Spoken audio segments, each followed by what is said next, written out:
Let's get corrupted. What is going on, everybody? It's your boy Joe with Meteoric Serpents coming back at you for another episode of the Colubrid Corruption podcast. Guys, welcome back. Another week down. This is episode number 119 of Colubrid Corruption. I hope you're all excited. Lots of fun things to talk about tonight, I'm sure. But before we get into all of that, some business as usual. Guys, if you are listening here on YouTube, or if it's your first time listening to the show, make sure you leave a like on today's episode. Make sure you hit that subscribe button, hit the notification bell so you know every single time we go live here. That's typically Sundays at 7:30 p.m. EST, which it is right now. That's the typical episode time. So get it in your calendar for the weekly routine.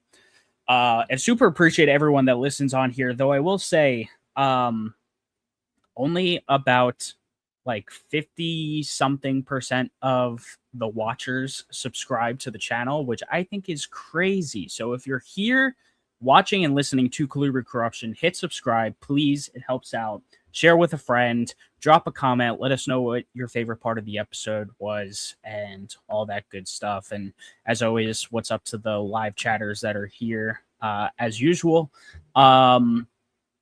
And if you don't necessarily like listening on YouTube, you can check this out on all the major audio podcasting platforms like Apple, Spotify, Google Play, YouTube Music, all that good stuff. If you are listening on those platforms, please give it a 5-star rating, drop a review, and again, share out with a friend who you think might benefit from this episode, or just who likes colubrids in general, so they could go down the rabbit hole of Colubrid Corruption.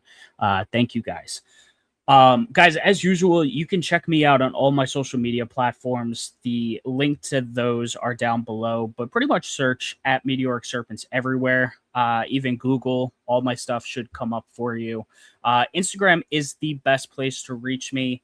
All my posts on Instagram do get filtered to Facebook as well, but I'm not really on my Meteoric Facebook as much. So Instagram, if you ever want to send me a message, feel free to DM me on there. And yeah, let's see here, guys. If you're looking for a good cause in the Colubrid community to put money towards, you should definitely check out the CCR Conservation Fund. Great work is being done here with Dr. Loafman and his students, doing great conservation work out in Iowa. Currently, it is an official 501c3 nonprofit. You could get your tax deductions and all that good stuff, at the end of the year or during the year. It's going to a really good cause. So shout out to Dr. Loafman and his students for doing something great. And all the proceeds at the Colubrid Fest auction go to this as well. And speaking of Colubrid Fest, guys, Colubrid Fest 2026, it's coming up real soon. What day is today? It's a month and 10 days away, or 9 days away, depending when you consider it starts. I'm super excited. I will be there. So it's like 5 weeks, 5 or 6 weeks, whatever that comes out to be. Probably 5. Anyway, though, yeah, guys, the best colubrid show you will find in the country with the most species diversity and all that good stuff. It's in Evansville, Indiana. Again, I will be there. I will be doing a live podcast episode from the show. I can guarantee that. It's going to be a lot of fun. Come see and meet all of us there. Looking forward to meeting a ton of people and saying what's up to my internet friends, because I see most of them only once a year. So really looking forward to that. So yes, come to Colubrid Fest next month, September 25th through 27th. Guys, I want to give a big shout out to the sponsors of Colubrid Corruption. First off, David Deem over at Temporalis Enterprises. Guys, if you're looking for your next locality milk snake project, look no further than David over at Temporalis Enterprises. Some of the best and highest quality of milk snakes you really will find anywhere.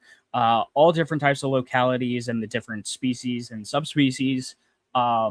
David's awesome. He puts out amazing high quality animals. Make sure you go follow him on Instagram. All of that is in the description below.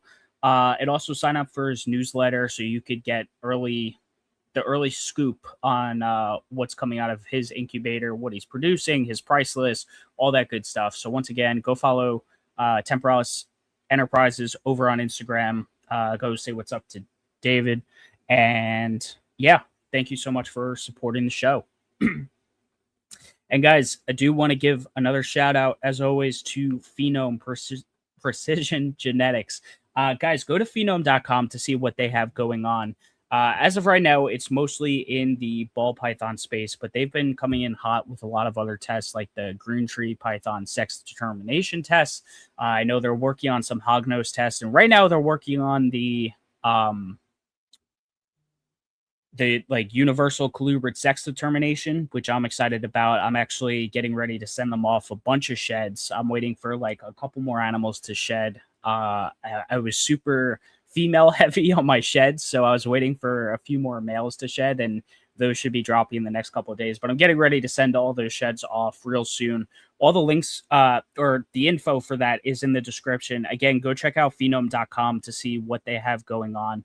And really excited to see what's coming out of the stables over at Phenome. So once again, guys, Phenome Precision Genetics, phenome.com. And guys, all right. It's a great night. It's a great Sunday. I know everyone's probably leaving Daytona right now, doing all of that commute. So I know it might be a little light in the chats tonight, but for those who listen afterwards, definitely drop a comment. Let us know what your favorite part was.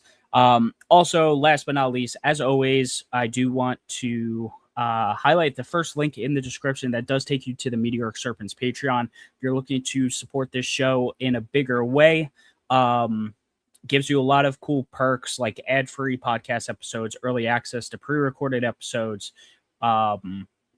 Let's see, first dibs on any animals I produce when my collection is healthy again. And yeah, a lot of cool things, including a Discord group chat with all the members. We actually just had a little membership video chat this past weekend. I'm going to do another one before Colubrid Fest. So yeah, if you're looking for all of that, another sense of community, the lowest tier membership is it's $5 a month, which is cheaper than some cups of coffee. So yeah, come join, come hang out with everyone. It's a great time. And I really appreciate everyone who supports the Patreon community. We have two of them in the live chat right now. What's up, Amanda, one of our Patreon members, and Seku. I'm sorry if I mispronounced your name. But it was great chatting with you this weekend. It was the first time we talked. So yeah, without further ado, guys, I think it's time to bring on our guest. Oh, actually, before we do that, I guess I'll say quick little roundup of what's going on here in the collection. My clutch of 19 Texas rats did hatch. All of them came out 100% hatch rate. Unfortunately, I got terrible. The unfortunate thing is I got terrible odds, but I got a bunch of healthy babies, which I can't really be mad at. The genetic odds just kind of shit on me. But that's okay. Unfortunately, one of them did have a kink in the spine, which that's what I have Cal Kings for. Yeah, if you get it, you get it. If you don't, you don't. But having snake eaters in the collection is never really a bad thing. But yeah, so I have 18 beautiful Texas rat babies. I'm very excited. And we have another 3 clutches of Texas rats that are past day 60. One of them, they're like 71, 70, and like 67 or something like that. So those should be pipping literally any day now. I guess we'll see. Lots of cool genetics in store.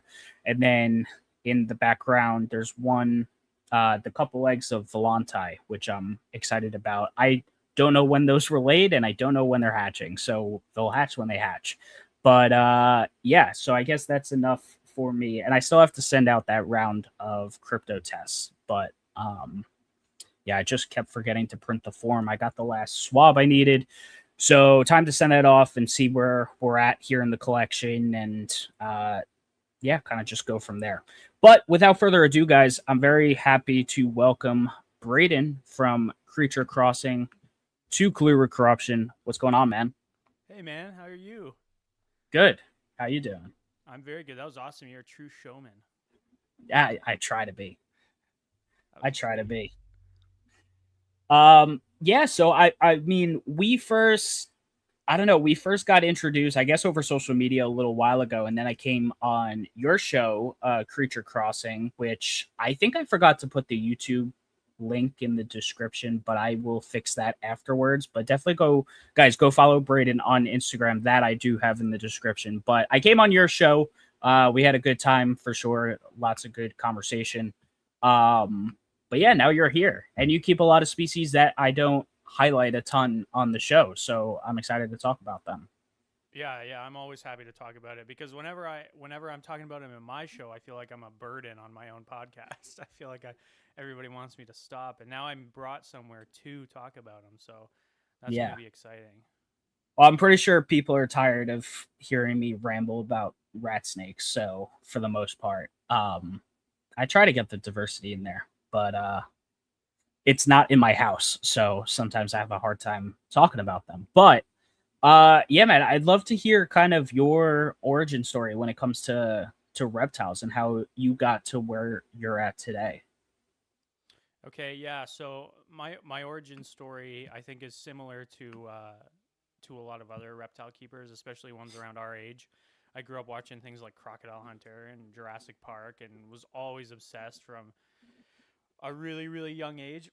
I had a couple family members who kept reptiles. My uncle specifically had a pretty sizable reptile collection, and he got out of it, and then I kind of stayed obsessed with it.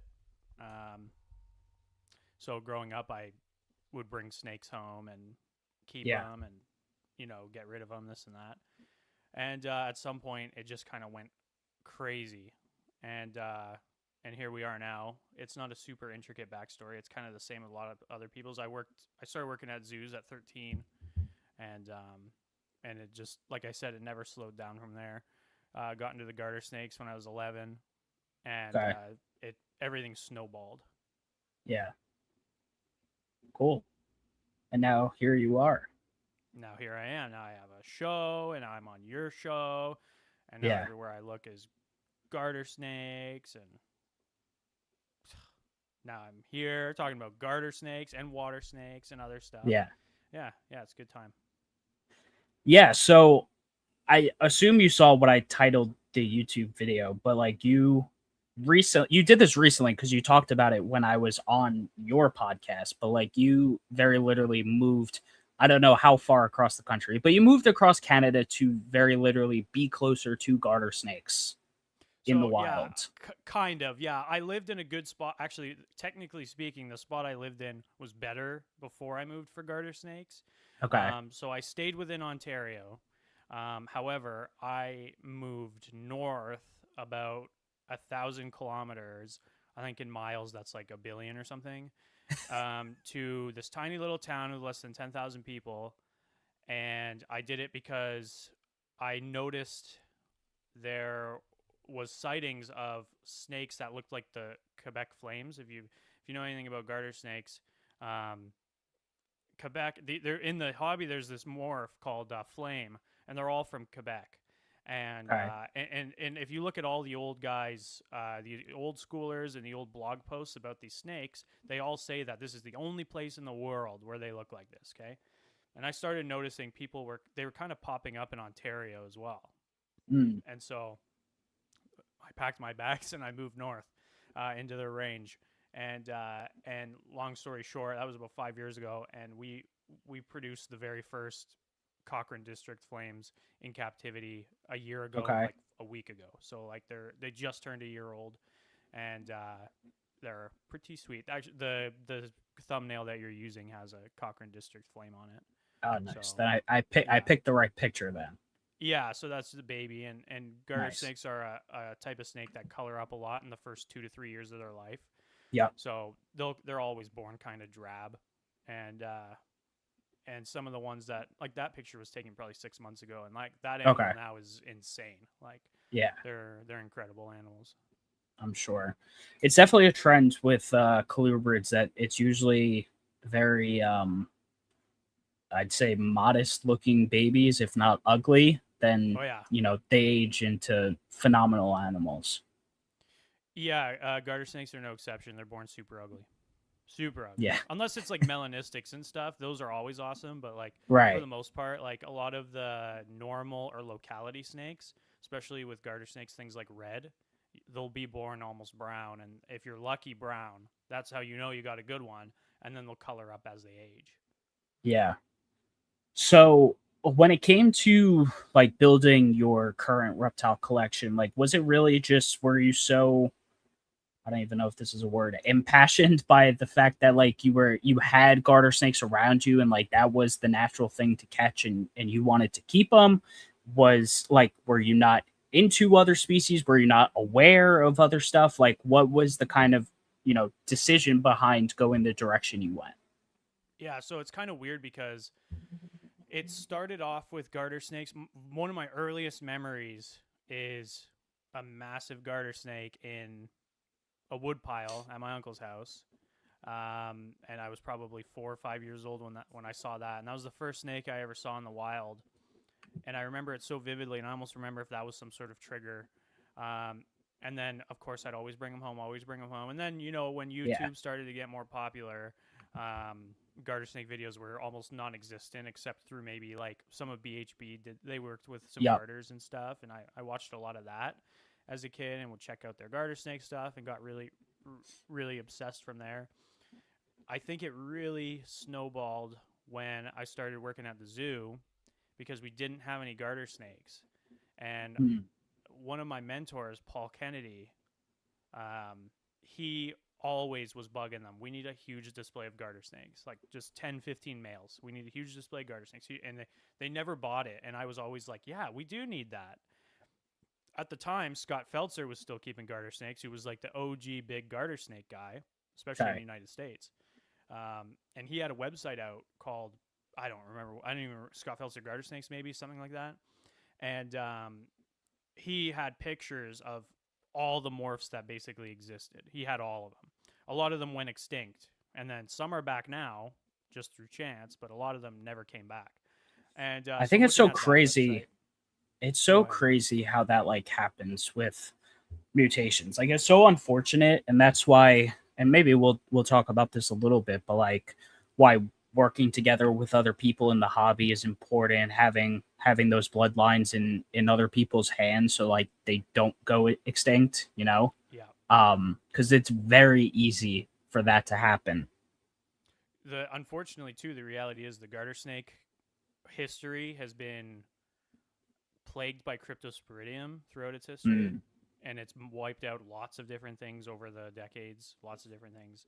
Um, there are some who claim that it's doing it right now. I haven't seen the evidence of it, but it's always been kind of in the background of people's minds because all of the big guys that are with that are all of the big garter guys that are no longer with us. That is why one of the reasons why they're no longer with us, pretty much. okay. And when I say big garter guys, there's not that many of them. You know what I Yeah. mean? Like even now, the community is so niche. We all know each other.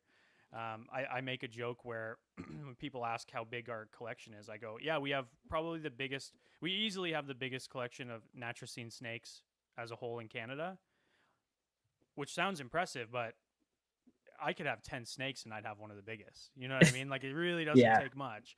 Right. So, like I say it in a very humble way of being like it's a joke because if you have anything more than 3 or 4 garter snakes, you're probably in the top like 50 people. You know what I mean?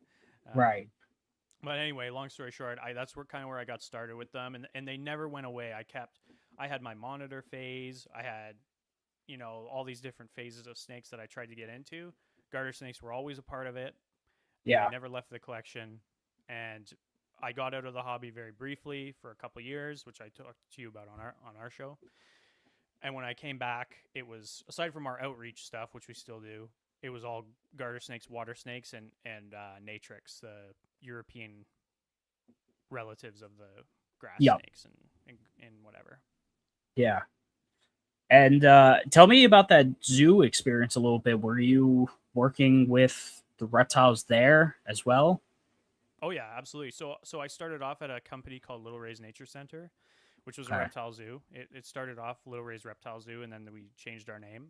I was doing anything except garter snakes basically there. We had saltwater crocodile, we had Niles, we Okay. had rock iguanas, which in Canada are, I don't think there's any left here. I could be wrong. Wow. But we had a nice diversity, and we switched things out. um, After I was done with that facility, I was at a place that I'm not going to name, but it was another zoo, Okay. and so there I was the big cat keeper. So I kept big cats there for the most Wow. part, and I ran the reptile building. So that was super cool as well. A great experience. And then after that, I was a falconer for about a year before got I packed my bags and I moved up here. Got So it. yeah, but that experience was, it was life changing. It shaped who I was for sure. And being able to start so early, because like I said, I was 13 when I started, and the only reason I was Yeah. able to get in was because my uncle had helped one of the people build all the enclosures. Got it. So we had a kind of a mutual connection there, and I was like, "Hey, you guys want volunteers?" And that was it. Yeah. Met a lot of people that I still talk to today from there. My mentors, Steve Featherstone, owns a company called Reptile Camp. He moved up north as well, not quite as far as I did, but him and I are still very close. So it was an awesome experience. Always been made fun of for my garter snake obsession, except by one individual who I mentioned earlier, Paul Kennedy. But I was always like I would, they'd be like, "Hey, you want to use the Gila monster for a program or the checkered garter snake?" I was like, "Well, I'm going to use the checkered garter snake." And Yeah. that's what I would do. So All right. Very cool. Um, nice. So what does the collection kind of look like? Can you give the overview of what that looks like today? yeah, I have a weird one because I separate my collection is separated into two different rooms. Okay. Three if you include the quarantine room. My outreach room and the Natricine room. So the outreach room is, we have our crocodilian, we have our anaconda, our big snakes, our bearded dragons, blue tongue. Also, the tokay geckos are out there, which I still breed. Just a bunch of random stuff out there, and then the Natricines are all in the Natricine room. So we've got, I think we have 5 or 6 different Nerodia species right now, 4 or 5 garters, and one Natrix species with a second one on the way. Okay. And yeah, so I think it's 5 garters right now. I haven't counted. We've got a few more on the way too. Some awesome species. We got Rhabdophis coming in, the Nice. keeled back snakes, and we've got Thamnophis scalaris, which is the short tail alpine garter snake, either the short tail or the long tail alpine garter snake. I always forget which is which. I got some of them coming, so some cool stuff there. But yeah, so right now I'm in the Natricine room. The Natricine room is also the podcast room. So Okay. basically everywhere from that way and this wall here is all garters and waters and viperine snakes slash grass snakes slash water snakes, depending on what you Nice. call them in Europe. Um, and yeah, I prefer this room. I love my outreach animals, I really do, but I prefer this room overall. I've definitely had like the itch in the back of my head because the outreach room is bigger because I've got bigger species out there. And I've Sure. always been like, oh man, like what if I just did one giant Natricine room? Like I would be happy if I only kept Natricines for sure. Yeah. Tell me a little more about the outreach stuff because I always think that's cool when people do that, and I'm always like, that would be cool if I could do. And it seems like others have like those programs or like local things. I don't know if I'm in like a bad area where it just not literally a bad area, but like just where that doesn't. I don't know. People don't want that. Maybe I don't know. I think you'd be okay only because I moved into a town of 10,000. Well, actually, my town has less than 1,000 people. The nearby town, which is where I do most of my outreach, has about 10,000 people in it. Okay. All of which are, it's an incredibly. It was kind of like I moved back into the 80s almost. It's incredibly small town. Everybody knows everybody. Very religious and very like, who the hell's this new Southern guy who doesn't speak French who has a bunch of snakes, right? And so it took a little bit of getting people to warm up to me, but I think we've done a good job. I started doing outreach. I did my first outreach show when I was 7 years old, It was with Paul Kennedy. I did it. I helped him do one. And skip, to when I was 13 is when I started doing them kind of on a regular basis with the zoo. And I did them at all the companies that I worked with. And then when I moved up here, there's no other reptile keepers up here. And the ones that do keep reptiles up here they have maybe 3 or 4 snakes. Sure. Like ball pythons, corns, that kind of thing, which is fine. But nobody was doing it. So I started it up, and it's been going good. I've had no issues so far, actually, getting people warmed up to me, which is very nice. We've been doing it going on 5 years now up here, I'd say. We're on our 5th year doing it up here. And essentially what it is kind of what everybody else is doing for outreach, except mine, I include a lot more fossilized items, things like that. Try to diversify it a little bit, because I've been doing the same outreach for over 10 years, right? With every company ever. It's always the same. And so I wanted to switch it up a little bit, and then I'll use garter snakes and water snakes in the programs too.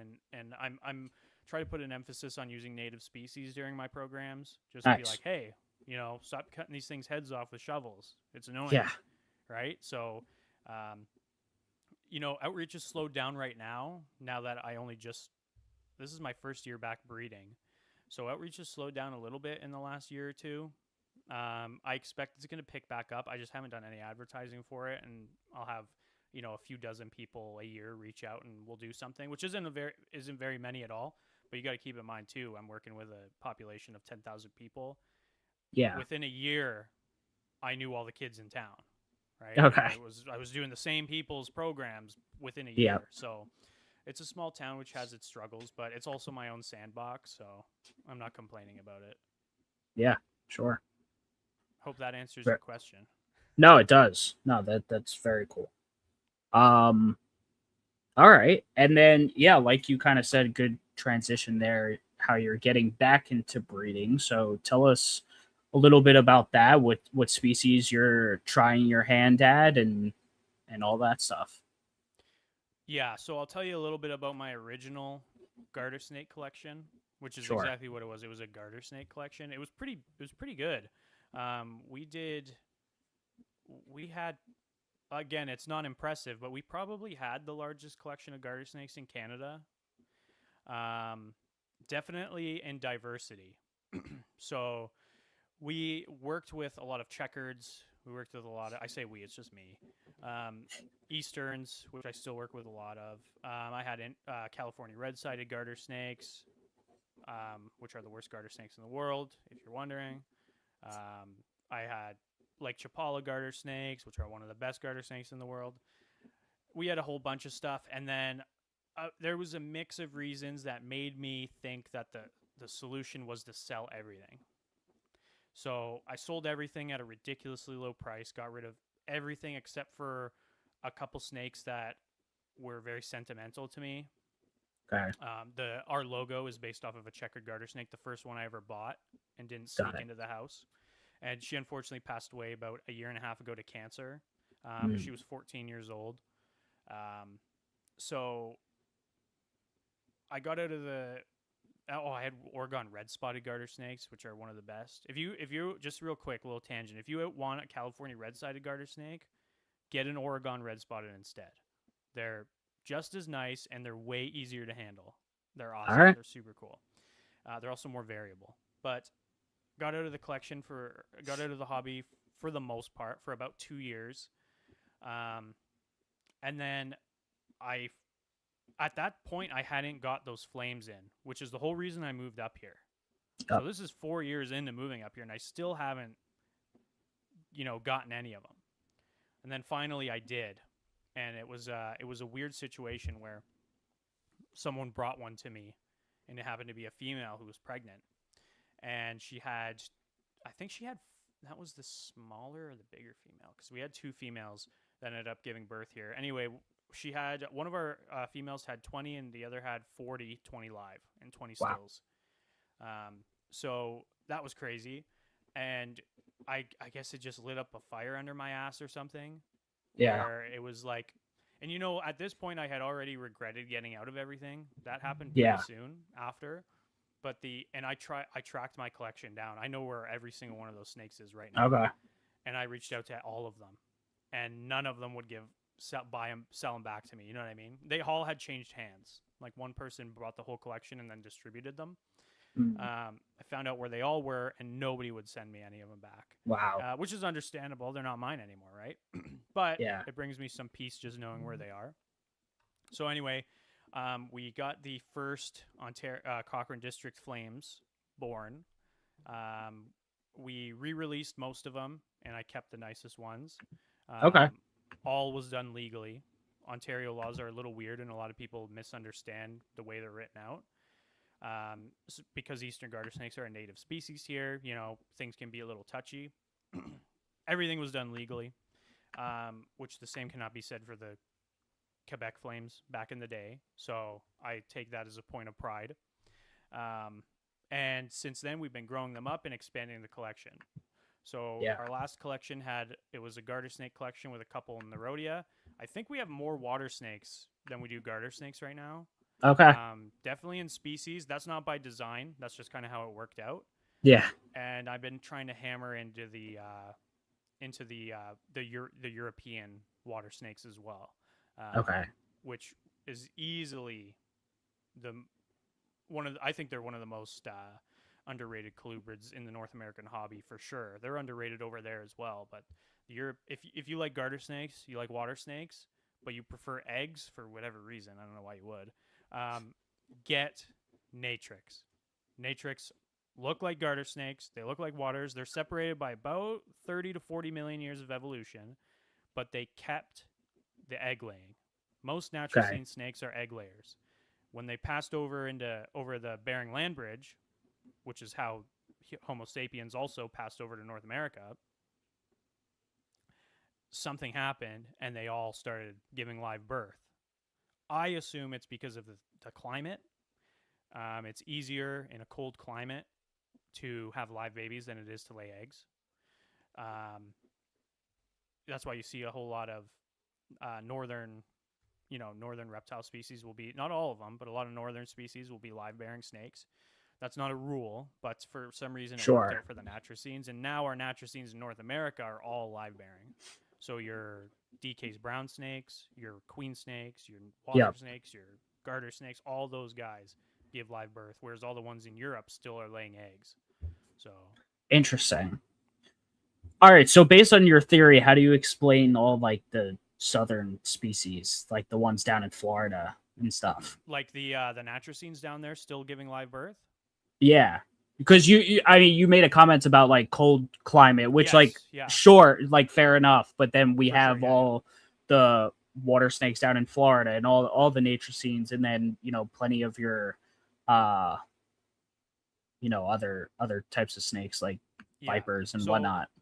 So in evolution, there's a lot of things that once you evolve out of them, they're very hard, if not some believe. I'm not a biologist or anything, right? So just assume I'm talking out of my ass. But you can look it up if you want. A lot of things, when you evolve out of them, are very difficult to re-evolve. No animal has ever re-evolved gills, for example, right? We all had them, but no animals re-evolved gills. Same with amniotes. There's not amniotic animals that have re-evolved that I know of the ability to lay eggs again. Do you ever consider some just wanted to lay eggs or give birth? Yeah, it's a choice, Joe. Come on, like, so my assumption is that it's just not an easy thing to re-evolve. Got it. As far as I know, we don't know of any animals that have re-evolved the ability to lay eggs. As far as I know, echidnas and platypuses did not ever give live birth.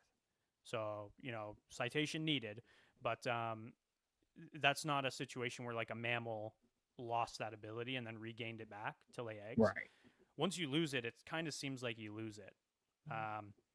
And it's also doesn't, I suppose too, another reason would be down south, it wouldn't be detrimental to the species to be giving live birth. Right. Yeah. Same thing with pit vipers and whatever. If you go, emerald tree boas would be a great example, right? Boa constrictors in general are still giving live birth. Right.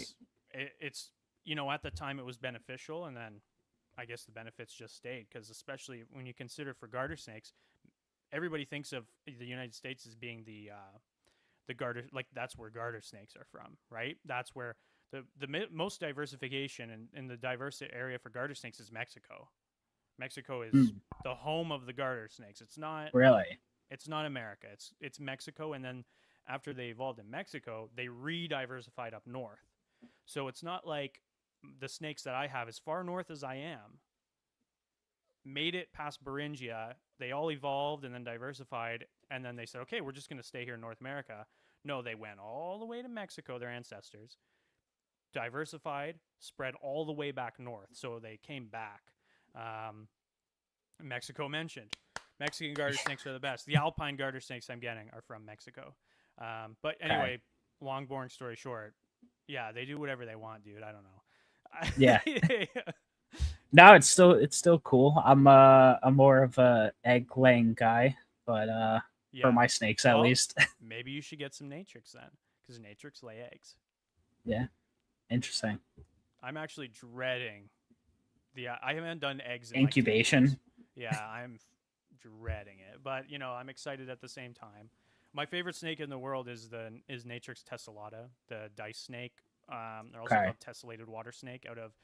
They'll range from like Europe to, well, they're all over the place over there, and they're awesome, and they're an egg layer. So Mm. So tell me about um when you have gravid garters, like because obviously I'm pretty familiar with egg incubation. You stick yeah, them in an incubator and you keep them pretty stable. What are you doing over there to keep your live bearing females stable, comfortable, and ready to drop live babies? I ain't doing a damn thing. I'm just Okay. sitting back and letting them do it. No, I offer, obviously I offer temperature gradients. Yeah. So I used to keep my animals very hot. I used to be like, I keep my garter snakes with a 95 hotspot, 95 hotspot, Really? 95 hotspot. Yeah. And I had success with it. Now I've lowered it down to like 85, 90. Same amount of success as before. The only thing I'd say I would do is obviously you want to keep them fed. Um, and Natricines are funny where they're all different. Some females are just going to say, you know what? I've got another month to go for babies. I'm going to go off food now. Hmm. And you'll panic the whole time. They're fine. They know what they're doing.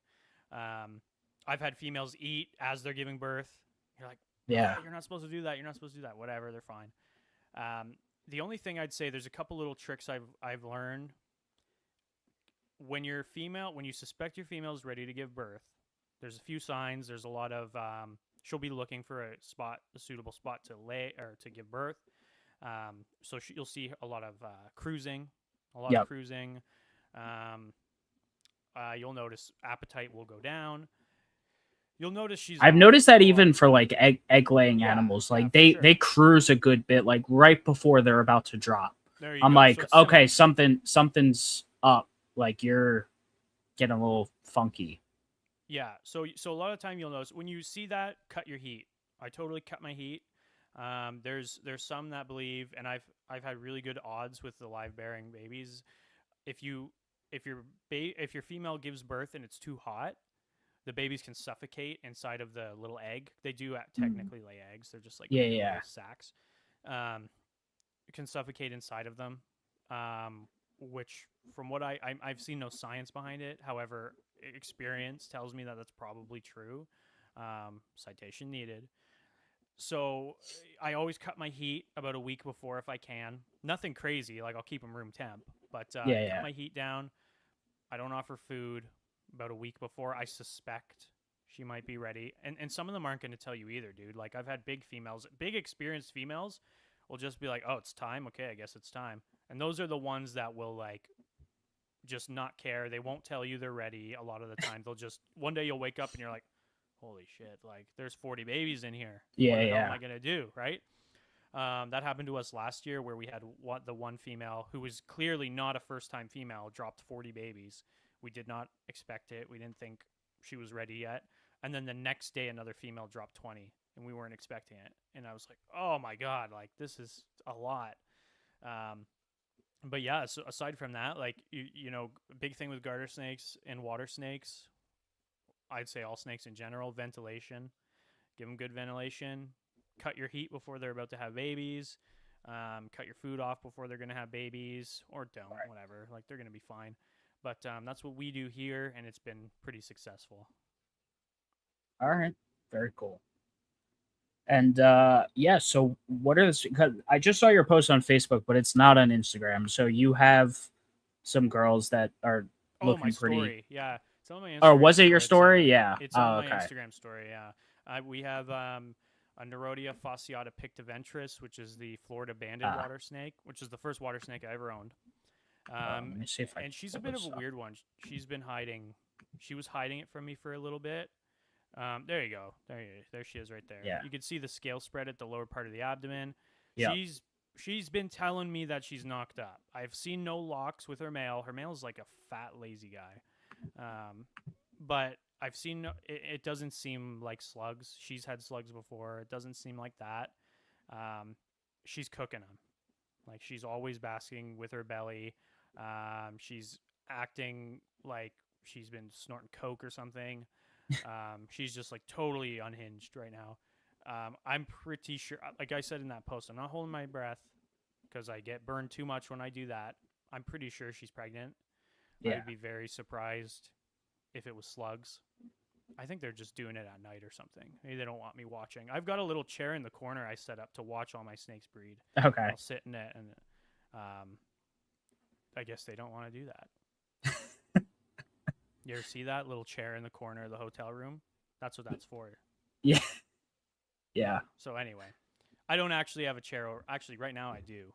So that looks pretty bad. But it's not supposed to be there. It was beside me. I swear to God. Yeah. Anyway, let's Sure talk it about is. something else. Not the cuck chair. Cloaca Jane got what I was putting down. Yeah. No, I got it. Okay. You don't need me to explain it more? No, definitely. Okay. All right. I think we're Just set. making sure. Perfect. Cool, man. So yeah, and what is the obviously, the collection has grown, and like we could go scroll through your Instagram of what species you're keeping, but if you want to start like name dropping some of the species, I'm gonna pull up your Instagram Okay. Sure. as we do that. Perfect. Um, Let's see what we got. We got the blue one is something you're not allowed to have. That is the San Francisco garter snake, Thamnophis sortalis tetratania. Those guys are one of the rare garter snakes in the world. I won't say the rarest, but they're up there. yeah, You got Cancinus is to the right there. I don't keep them anymore. There's Florida banded. Look at that guy. Isn't he awesome? Little yeah, bastard. He's a little guy. His name is Pancake. My fiance named him. I would have named him like Gleblon the Destroyer or something cool like that, but she named him Pancake because he's always flat. There's your Cancinus there. I don't keep those currently. That's an old photo. Those were okay, the Cancinus that I kept. That was from a Frank Two's line over in Germany. A melanistic eastern garter snake. That's Thamnophis sortalis sortalis. What is that thing? Yellow belly water snake. That's from Dark Horse. Dark Horse produced that. nice, Guy. Yeah. nice. So those guys are awesome. Big snakes. They get large and they calm down really easily. A friend of mine made fun of me about those. He said they're garbage snakes. All my collection is garbage snakes. That's why this is the only podcast somebody's asked me to come on, because nobody likes the stuff I keep. No, they're cool, man. So I mean, here's my thing. I personally probably would never keep waters, but like Whatever. the more I've listened to Chris and like the more I've seen what he produces, I can absolutely appreciate these snakes, even though I'll probably never keep them. Look at the post to the far right of that one of my diamondback water snakes are awesome. Oh, look at that thing. Yeah. That's the easiest way to feed her because she's in an enclosure with another massive female. Look at that. She needs a carpet, eh? There you go. That's cool. That's a pretty small diamondback. They get a lot bigger than that. That's Thamnophis radix, the plains garter snake. I have 20 of them arriving on Wednesday. Okay. 20. Fuck yeah. You know what, dude? Like the plains garter snakes in Canada suck right now, so I'm gonna do my own. There you go. That is okay. So keep on that one for a sec there, Joe, Yeah. if you don't mind. This is an eastern garter snake. This is a Cochrane District flame. The lighting Okay. sucks for the video because there's an overhead light like almost right above this. I mean, it looks pretty good. It's not too bad, right? This snake, you need to keep in mind that the Quebec flames have been line bred for the last however many decades they've been in the hobby, okay? This snake was not bred by me. It was two wild snakes that produced and then was born here at our place. This snake has never been line bred, and it looks like that. Yeah. It is an F0 or whatever you would call it. In my opinion, that snake right there specifically, that's the nicest one we have. I think that is the nicest. Yeah, captive exactly. hatched. Captive born or whatever. Yeah, captive not CBB. Born. I think that snake right there is the nicest flame in the world right now. And maybe I'm like a little bit whatever, right? But straight flame, no erythrism or anything like that. Yeah. I think that is the nicest snake flame-wise in the world right now. And the idea that snake, and this is no shade towards the Quebec ones at all. It's just those have been line bred for so long to get where they are. Yeah. So someone in the comments said F1, not F0. I don't think they would be F1 because they weren't bred in captivity. But maybe I'm wrong. Yeah, they are not. They're not really. I mean, like, well, if I bred two wild-caught animals in captivity, yeah, if you personally bred, yes, correct. If you personally bred the two animals like they were yours, whatever, wild-caught, then they would be F1. I mean, like, it is only reason I don't say F1 because I feel like it would be misleading on my part. I did not produce these animals. I will next year because I've got a couple females that are like genetic abnormalities. But yeah, anyway, there's some Natrix there, some Natrix action below. That's Rhomba fur. Oh no, sorry. All good. That's another flame. Oh, that's the flame. Female. Yeah, that's pretty cool looking. She's awesome, and that's one of our dullest we have. So the left and the right post there, the far left and the far right there, those are Natrix Mora. The two stripe morph. So, I mean, you couldn't even pick them out because you probably thought they were Garters or Waters, right? They're incredibly similar looking to garter snakes and water snakes. These are the two stripe morphs, so they do look like in the wild, but usually they don't. I don't have any of the regular ones. This is how I feed my Natrix. Easiest way to do it, in my opinion. So if you're listening, this is a video of 4 Natrix Mora, the what are these called? The viperine water snakes in about an inch of water with a hide with a bunch of chopped fish. This is silver sides. I do not feed tilapia. I'm so sick of seeing people feed tilapia to their garters and waters. This is why is that? It sucks, dude. And like people are having so many issues with neurological issues and skeletal issues in the. I'm not going to talk for the American hobby there. In the Canadian hobby of garter snakes, everybody's feeding this diet. Okay, tilapia, chicken hearts, and earthworms. That diet sucks. If you feed nothing but tilapia, chicken hearts, and earthworms, you will have sick snakes. It's not a matter of occasionally. It's going to happen. You have chicken hearts, which are okay. I feed quite a bit of chicken heart, but it's not a whole prey. I was going to say, you need to elaborate. Is the content not good enough? Prey. Exactly. Okay. So if you think of those two food items, they're not whole prey. All right. And then you think of earthworms, which are like the worst whole prey in the world. Because not only do they just nutritionally, they're not that beneficial. Earthworms are also kind of like bad for having parasites as well. Right. So I don't feed a lot of earthworms. The only time I feed earthworms is when, unless I have to. That's kind of like the cheat code for a lot of garter snakes is if you're like, oh, this animal is just like giving me a hard time. It doesn't want to eat. It's, because it's coming out of brumation and it's, just having an issue with getting its system in check or whatever. Earthworms usually figure it out. They really do love earthworms. But like earthworms have like gross stuff in them.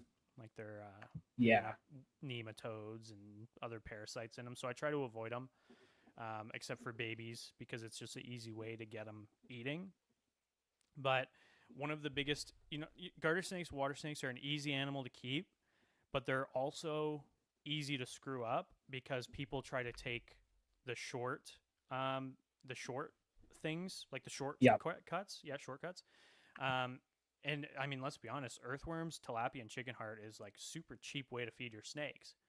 And I can see why you could think, that's a good diet because it's diverse, right? It's you're feeding it three different animals. But just with the lack of organs and stuff like that, none of those are. I mean, if you know anything about garter snakes, you've probably heard about thymidase, which if you haven't heard that before, it's basically an enzyme that gets rid of vitamin B12 in the animal system. So it's why if you get a garter snake and you feed it nothing but rosy red minnows, which is a fish that has thymidase, or goldfish is another great example, it's not that easy to just do because if the parasites don't kill your snake, then the thymidase will. So essentially, you'll start to notice neurological issues, kind of like it almost looks like chemical toxicity or overheating. Um, so you'll have these head wobbles, seizures is a big one, corkscrewing, Interesting. all that kind of thing. I have seen corkscrewing, head shaking, and seizures from a diet of tilapia, chicken hearts, and earthworms. I don't know if it's thymidase or it's just the nutritional content of the food, um, because I'm not an expert, right? But I've also heard tell from some individuals more experienced than I that because tilapia are kind of like apparently tilapia can have thymidase based on their diet. I don't know exactly if that's true or not, so don't, kind of like the other stuff I've been saying, take it with a pinch of salt. But for that reason, I very rarely feed tilapia. I used to feed it more. And keep in mind, too, I still will feed some fish fillets in my diets. Okay. I usually do salmon or fillets or trout now after it's been frozen. If we might as well. I'll bring up what I feed mine. How about that? I 'Cause was don't I was wanna be gonna a say guy no. I who was says, about to ask. That was my don't do next the ask. easy way and then not tell you how to do it, right? So this is how I do it. It's not the only way. People have experience, or people have success doing it other ways. This is just how I Yep. do it. And keep in mind, my way of keeping is very experimental.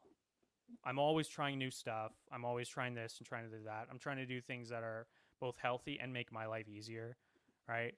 Like, so Of course. I'm always experimenting. And right now, the San Francisco Bay Silversides are Sally Silversides or whatever. They come in a little flat pack and fish food Yep. sections of pet stores are awesome. Okay. I've been using them for maybe 3 years now, maybe 4, and I've had good success with them. I have heard people say, I don't like them. My garter snake or water snake doesn't like them. Like they won't move over to them from tilapia or other fish, okay? They smell different or something. That hasn't been my experience.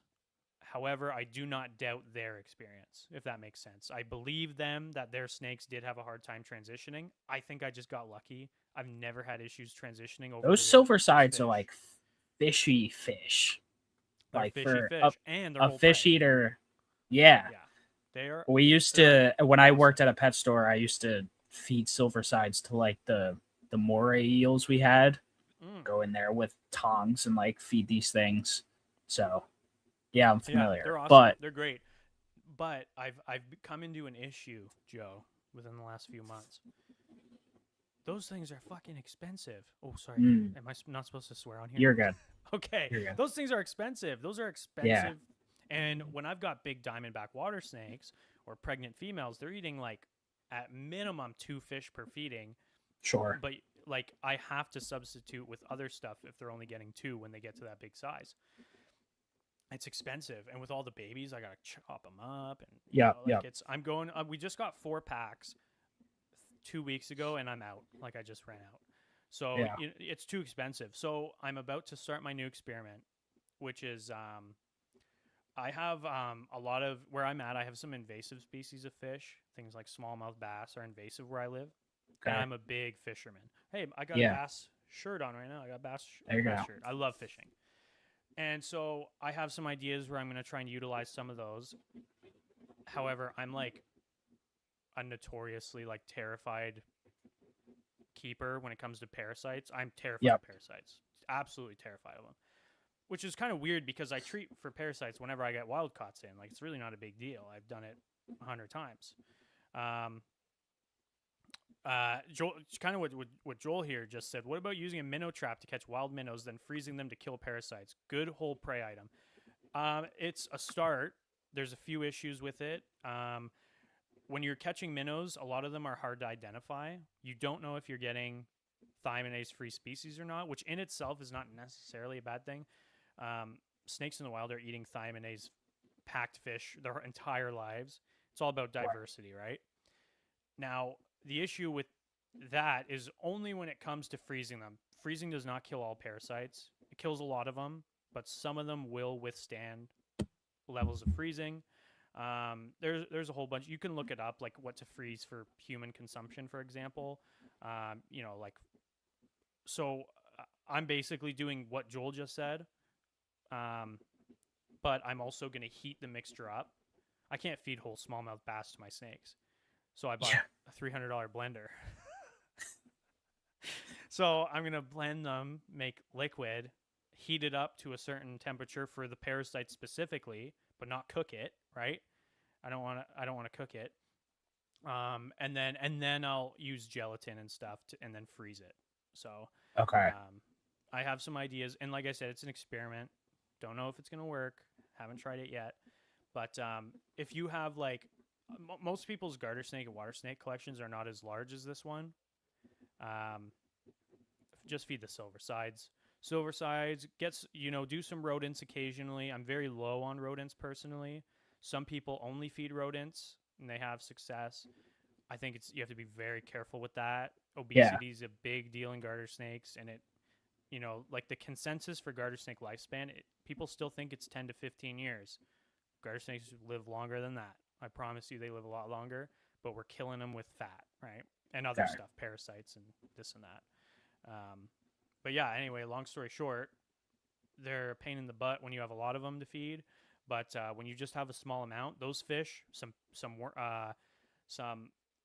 rodents every now and then, preferably without hair, well as you can do worms if you want. I would avoid it just because of the parasites personally. But if you want to like culture your own worms, go ahead.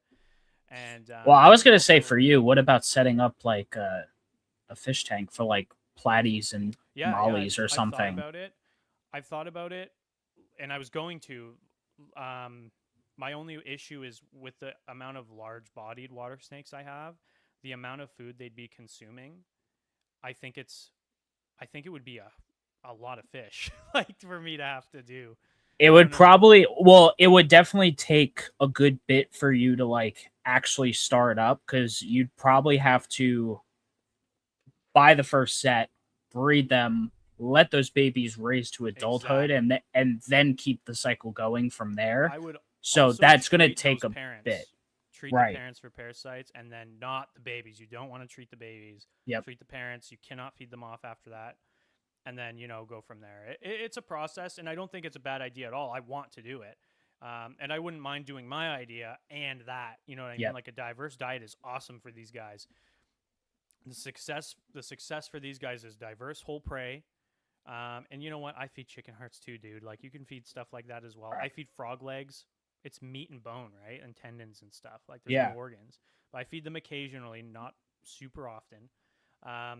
So anyway, diverse whole diet. Ventilation is like a disgustingly huge thing for successfully keeping these snakes. And just love them. Just love them with your whole heart, and they'll do just fine for you. I think Cool. What does a typical setup look like for you? Like, how do you predominantly keep your species? Is there a way that kind of encompasses most species, like enclosures, racks, a mix of both? What does that look like? So I don't use any racks. In my experience, they just do not do well in them. Yep. And you've probably heard other people say the same thing about garters and waters before. Again, when I say I'm an experimental keeper, I mean in every aspect of my keeping. I experiment with everything you can think of, and that includes enclosures. I do a lot of glass. Yeah. A lot of glass front opening if I can is probably right now my favorite. A lot of Adazukis, that thing. I don't know if you've ever seen. I think we might have talked about this on my show. The company Komodo had these old, ugly friggin' glass terrariums that were front opening. I love them. I They're my think you told favorite. me about those. They're Yeah. thin glass. They're super dangerous. They're like the worst things ever. They're just like death traps. I love them. I think they're awesome. I don't have any anymore, unfortunately, because they're so easy to break. Adazukis are great. They have the ventilation thing. I'm looking at one right now. My Rhombifera are in one of them. They've got the ventilation on the side and the top front opening. I've done some PVC. I don't like PVC for the Garters and Waters personally. I don't know why, really. I guess the ventilation is the thing for I was me. gonna say, Which, is it not which you enough? can, yeah, you can like. I mean, people who do PVC are gonna hate me for saying this. When I get a PVC enclosure, first of all, I usually get them used because I'm not gonna buy one. They're Yeah. just not my style. I'm drilling holes in those things everywhere. Yeah. Not like literally, but like holes for fans, holes for like Right. overhead heating. I ruin them, right? Like you're not supposed to do that with PVC, and I'll do it. And so for the adults, I'm doing that. Wooden enclosures I've been experimenting with, which again, a lot of Okay. ventilation. You can do that however you want, right? Um, Babies I keep in mostly bins. These are bins that are not in a like they have a lid on them. They're not in Yep. Yep. a rack. And I have 3-inch holes, usually 4 to 6 of them, around the thing, and I put little gaskets in them, like or little. You can use like sinkhole covers, things like that, just with a really Right. fine mesh. No, nothing bigger than the fine little metal Of mesh, or they course. will get out.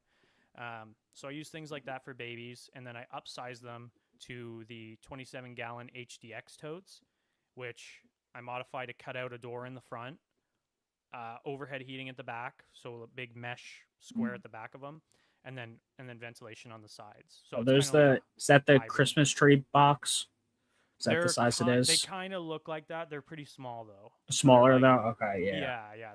They're similar, but they're small. They're like if you've seen these black or clear storage totes with the ugly yellow lids, those are No, I know which ones you're talking about. I yeah. just I'm not thinking of the size properly. Okay, But yeah, gotcha. Yeah, that's fine. they're what is 27 gallons? I don't even know what that would be. It's like well, it's almost 30 gallons, right?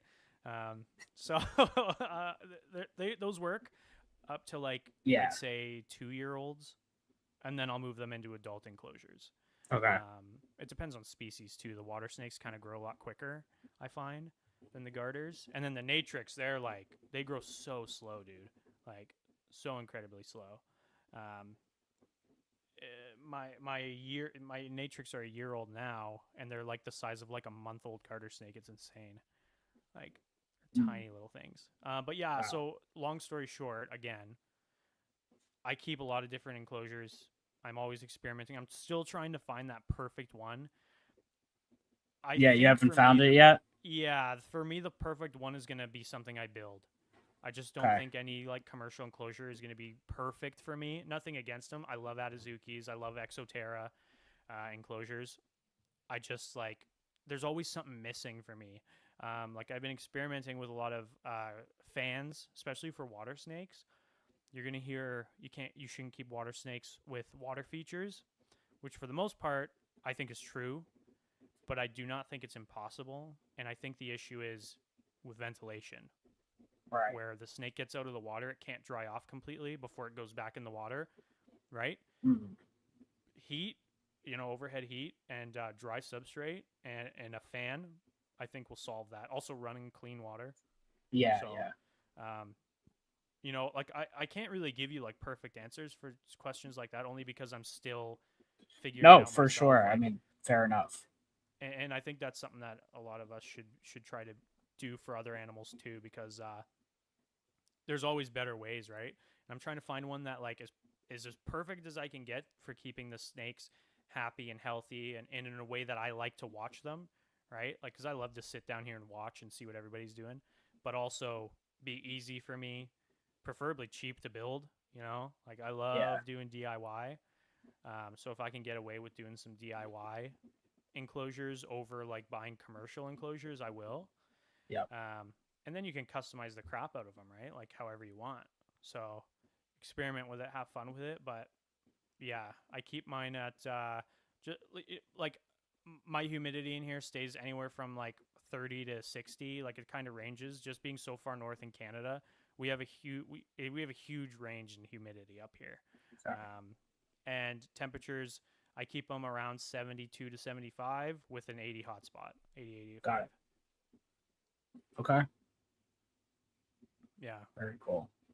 not too bad, right? Did I miss Yeah. anything? I don't think so. I like the idea that you're doing the DIY stuff though. I think I don't know, not that people like don't go to that, but like some people they'll like make things too complicated when it just doesn't have to be. Yeah, Um in certain aspects. Like when you see people telling other people on Facebook that like they have to throw their new baby snake in like this giant enclosure when like no, you could go to Home Depot or Walmart, buy yourself a relatively small you know bin, like a plastic bin for extremely cheap, set it up semi nice and like have that be the grow up bin, hey, and like you got do a something like that. drill bit, and an hour of your time. You've Yeah. got a baby enclosure. It's really not that difficult. I think you can screw up keeping babies in bins if you're not careful. But like Right. I said, if you have a drill bit and some time, you're probably going to be okay. Make sure it's a tiny drill bit, because if you think those snakes can't get through that hole, you're probably wrong. Well, I spent a good bit the other day with a soldering iron and the little I keep making jokes about it. Do I have any near me? That Dollar Tree hates to see me coming. Hold on. I'm gonna Yeah, grab it for the camera to see. It's also a quick baby check. Nothing's hatching. I buy these at Dollar Tree. These are fantastic for yeah, baby rat snakes. yeah. Exactly. That's So what you need. I spent a good amount of time the other day just like poking holes with the soldering iron, setting Mm-hmm. these up for that big clutch that hatched and these that are gonna hatch real soon. But like this is more than fine, more than enough space for like a hatchling baby colubrid, Nothing Yeah, too exactly. complicated. And Yeah, and if you you could set this up like halfway decently for a baby snake. Yeah, absolutely, you can. They're born very small. I kept them, baby snakes. I've thrown them right into like 18 by 12 exoteras and had success as well. Yeah, Especially in a group for garter snakes. If right. you keep them in a group, you'll have a lot of an easier time than if you keep them singular. But yeah, like there's so many ways to do it, man. I've tried them all, and for the most part, they're all pretty good. I never liked keeping them in racks. I really didn't. I That makes found that sense. my eating rate went down a lot when I kept in Yeah. racks. I don't know if it's something to do with the lighting or what. But you know what? You can probably DIY something to fix that issue too, right? Like so. Um, I used to do the soldering iron, and then I started forgetting my name, so I started using the drill instead. Yeah, dude, I was in my living room the other day with like the window wide open and like I'm like hovering over the window doing Yeah, that so like I'm not breathing in fucking burning plastic I just and did it right in my yeah. room, just fucking right Yeah. in my face, and I'm like, oh I've my done god, it before and every time I do I'm like idiot, like just open a yeah, window somewhere and like be for close to sure, one. yeah, absolutely, I agree, but yeah, they're pretty easy. Like babies are easy, are the easiest way you're gonna screw up baby garter snakes is the diet, for sure. That's where you can mess things Right. up. It's very important for their skeletal structure that you have whole prey, like I was Yep. saying before. You don't over. You're going to be very tempted to dust everything with food. If you're not offering them UVB, which how are you gonna if you're keeping in bins, right? Like it's very Yep. difficult. Don't go crazy with the dusting of the calcium and the vitamins. You're gonna cause issues. Like it's Mm, like really, these if you're not using UVB, these snakes can't use a lot of like vitamin A, for example. So where's right. it gonna go? They're just gonna store it up, and it's gonna cause issues. Um, so simple for their babies, and then when they're adults, they're pretty bulletproof, except Yeah. when it comes to getting them too fat. So like keep them however you want, and If you're careful with water features, you can probably do them. Just keep in mind ventilation, clean water, dry. Like they need to be able to get dry, and you're good. Right. All right. What about like what is the cycle look like for like winter and stuff and prepping for breeding and all of that? Prepping for breeding is I do it a little differently from most people. I would say I usually brewmate colder than most. Okay. I like to keep mine pretty cold. And again, like not to harp on this specific word, I'm experimenting always. Yeah.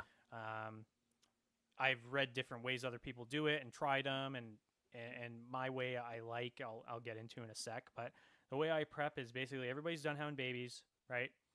Fatten them up to get them ready for winter, especially females, and um, I'll clean them out. So I will give them 2 to 3 weeks. I prefer 3 without any food.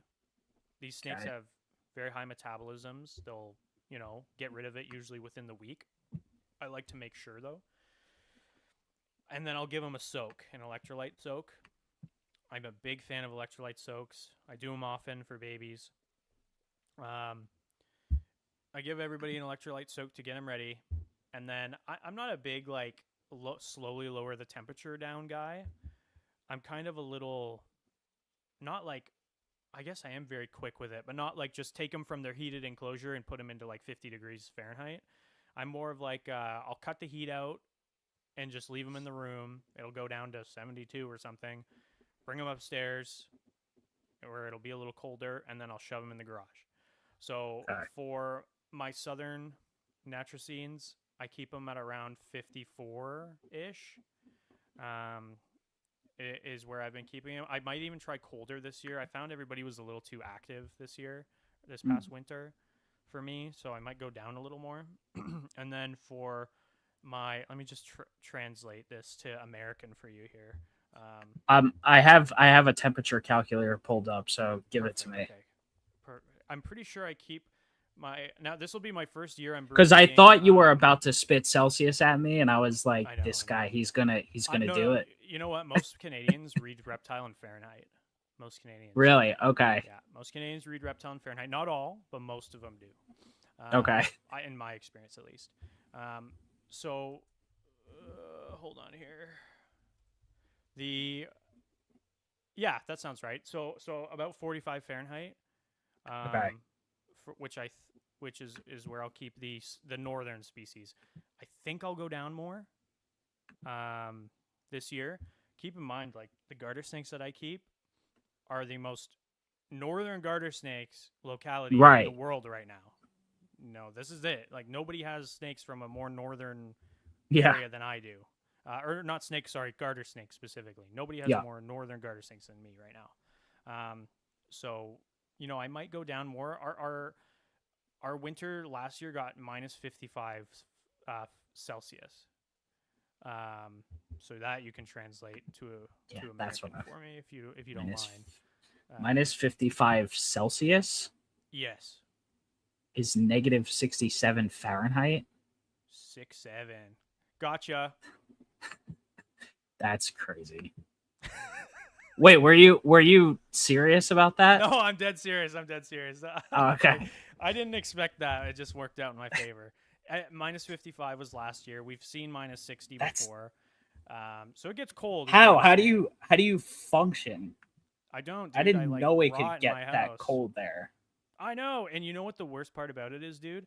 The sun rises at like 11 a.m., 11:30 Yeah. a.m., and then it sets at like 3 p.m. I feel like I'm in a fucking Transylvanian castle or something. It's So you're awful. like, yeah, so you get close to like those Alaska type. I We mean, had a polar bear in from my what I town like a few years ago that had to Oh, get like really? shipped back to Manitoba. Yeah. Wow. Like it's cold here. It Yeah. sucks. But the garter snakes are pretty. So like what am I supposed to do? Damn. Anyway, That's point so being nuts. is I brewmate pretty cold. Even my southern species sometimes I used to brewmate them close to 40, or like high 40s as well. And I always had success with it. I never had that I'm not saying do that for sure. It was a little extreme the way I was doing it, But I had success keeping southern species pretty cold, and I've had some species I don't brumate at all. Like I didn't brumate checkered garters for a while, and I found that they, were really good. I never had issues with double clutching or anything or double litters or anything like that. Um, some species like the Cali red sideds, if you're not careful, like if you're going to double litter those, which is absolutely possible, you got to brumate them, and then Yeah. preferably give them a year off after. Okay. Yeah, I think we as keepers underestimate how low the southern species can get because we Mm-hmm. we think about how generally warm those places are all the time. Like I lived in South Florida for 3 full years and like there were times where like it got in the 30s and the 40s and it's like, all the water snakes, like the yellow rat snakes, like they didn't just die. Like they were brumating, and they obviously made it through that because it's not like they got wiped off the planet. So Yeah. these things can live. And granted, it's not spending the whole winter at that temperature, but still the point. Like if that was too cold, the couple days would have killed them Yeah. probably. Yeah, absolutely. The coolest thing I ever saw was it, well, maybe not ever. I mean, I remember watching Tron as a kid. That was pretty cool too. But like like seeing a garter snake basking out in the sun on snow is like Hmm. it literally, in my opinion, that is like that should be like the definition picture of a garter snake. What makes a garter snake? They do not give a shit. They will survive. Like they'll be like, oh, it's above like 45 outside today. I'm going to bask, and it's Yeah, on yeah. like a pile of snow, and then they'll go back to bed after. It's crazy. But just to wrap up the little brumation thing there, real quick. For timing, my southern species, I usually go about 6 weeks. Um, if Really. I notice anything weird, I'll pull them out early. They're southern species. Realistically, if I was to never breed any of my southern species, I'd probably get litters every year. Um, I think it helps with fertility and stuff more than Yeah, anything. yeah. So if I ever notice anything off, I'll take them out. And then for my northern species, I brumate for about 6 months. Um, Wow. yeah, I brumate a long time. So I've tried 4, success, had tried 5, success, and tried 6, success. My season up here When short. you're saying northern, are you talking about your Canadian Yeah. species? Okay. I've done southern Ontario species that long before as well, but the northern up here, yeah, about 5.5, 6 months. Wow. And then like for the more central, I guess, localized ones, yeah, 4 months. 4 months is good for Mm. me. I like long brumations. I miss them. I don't like having them in there because I miss them, but I don't know. I have success doing it. So, and I keep them. Lots of people say, keep them uh, almost like not damp, but like super humid. I haven't had any success with that. I have issues with it all the time. Yeah, I So can't I keep imagine that them. being great. Lots of garter guys do it where they'll like get like just they'll throw leaf litter and dirt and keep them moist and they have success. And I'm always like, I've tried it and I hate it. I have issues with mold every time. And so I just keep aspen in a water dish. Okay. That's it. Aspen in a water dish. Like I don't even have that much ventilation in my brumation thing. Like it's pretty like a couple air holes and that's it. And I check on them almost every day. So Yeah. yeah, it's pretty simple. I've never lost a snake in brumation. Knock on wood while you say that. Yeah. Oh, I'm knocking. Trust me. I've been knocking Yeah. on the wood the whole time. All right. I've had a few Canadians on recently. I'm always, you Why? know, hey, the opportunity showed themselves. Um, but no, I'm always curious because obviously I like to think I have my finger on the pulse of the American hobby and the American market pretty well, at least to a decent degree with the amount of people I talk to and things like that. But like, I'm always curious to hear how things are outside. So I'm just curious of your perspective of Canada in general, the hobby there, where it's going, where it's at, and yeah, Yeah. So I'm a hermit. I know very little about what's going on anywhere at sure. all. Okay. But what I do know about the Canadian hobby is we're behind everybody. In terms of species diversity, we seem to be super behind the United States. We're all behind Europe. We seem to be way more behind than you guys are. We seem to be more behind in, I don't know, we just seem to be more behind in general. We have awesome stuff here, don't get me Yeah. wrong. Um, but in general, I would say we're a little more behind for a lot of stuff. I think the community itself, it's tough. I'm a big believer in nothing in the world is black or white. It's always somewhere in the middle, right? Like there's aspects to everything where you can Yeah. argue both sides, and it's always nobody's ever right. But I think there's good communities and there's bad communities anywhere, right? And I think they're, for the most part, all my most of my best friends, um, the they're all in the hobby, right? They're all in the Canadian hobby, and they're the Yeah. best people that I know, and they all do it awesome. And you know, there's some people I know, some suckers too. So you know, like it's a thing. Overall, we're going in the right direction. I think. I think that the idea going towards pushing more for not even just necessarily naturalistic setups, but just more diverse setups, and you know, everybody's learning is really good. I think that unfortunately, it hurts to say, I think the Natricine aspect of the Canadian hobby is the lowest I've ever seen it right now. Mm. Not only in the diversity of species and that we have right now in Canada, but unfortunately um, the care is the lowest I've ever seen it. Um, and nothing seems to be changing. And I've had people reach out to me saying, I'm having issues with neuro, I'm having issues with skeletal things raising babies. And I can explain why. And then a month later, it's you can see nothing's changed, and they're doing the same diet, they're doing the same things. And it Right. hurts me to see that because it's such an easy fix. And it breaks my heart when someone messages me that their snake they just spent hundreds of dollars on has is having seizures. You know what I mean? Yeah. Because of neglect of the person that produced it or got it in or whatever. And I'm not targeting anybody specifically. This is a Canada-wide issue that's been happening. It's been happening with water snakes. It's been happening with garter snakes, and I do not know why people can't see what's happening and fix it, right? Because it's not a Yeah. difficult fix. That was not an issue, you know, 10 years ago, 5 years ago when I was last in the hobby. It's a recent thing. Okay. So that hurts me, but I think it's going to get better. And I'm not. That's not because I'm back or anything silly like that. I just think that I think education is super important. Yeah. And I mean, people have asked me why it's happening, so they obviously want to know why, and they don't know, right? And so I'm hoping it gets fixed. Um, but we'll see, right? I think it's Right. like I was saying to you earlier. Nothing's black and white.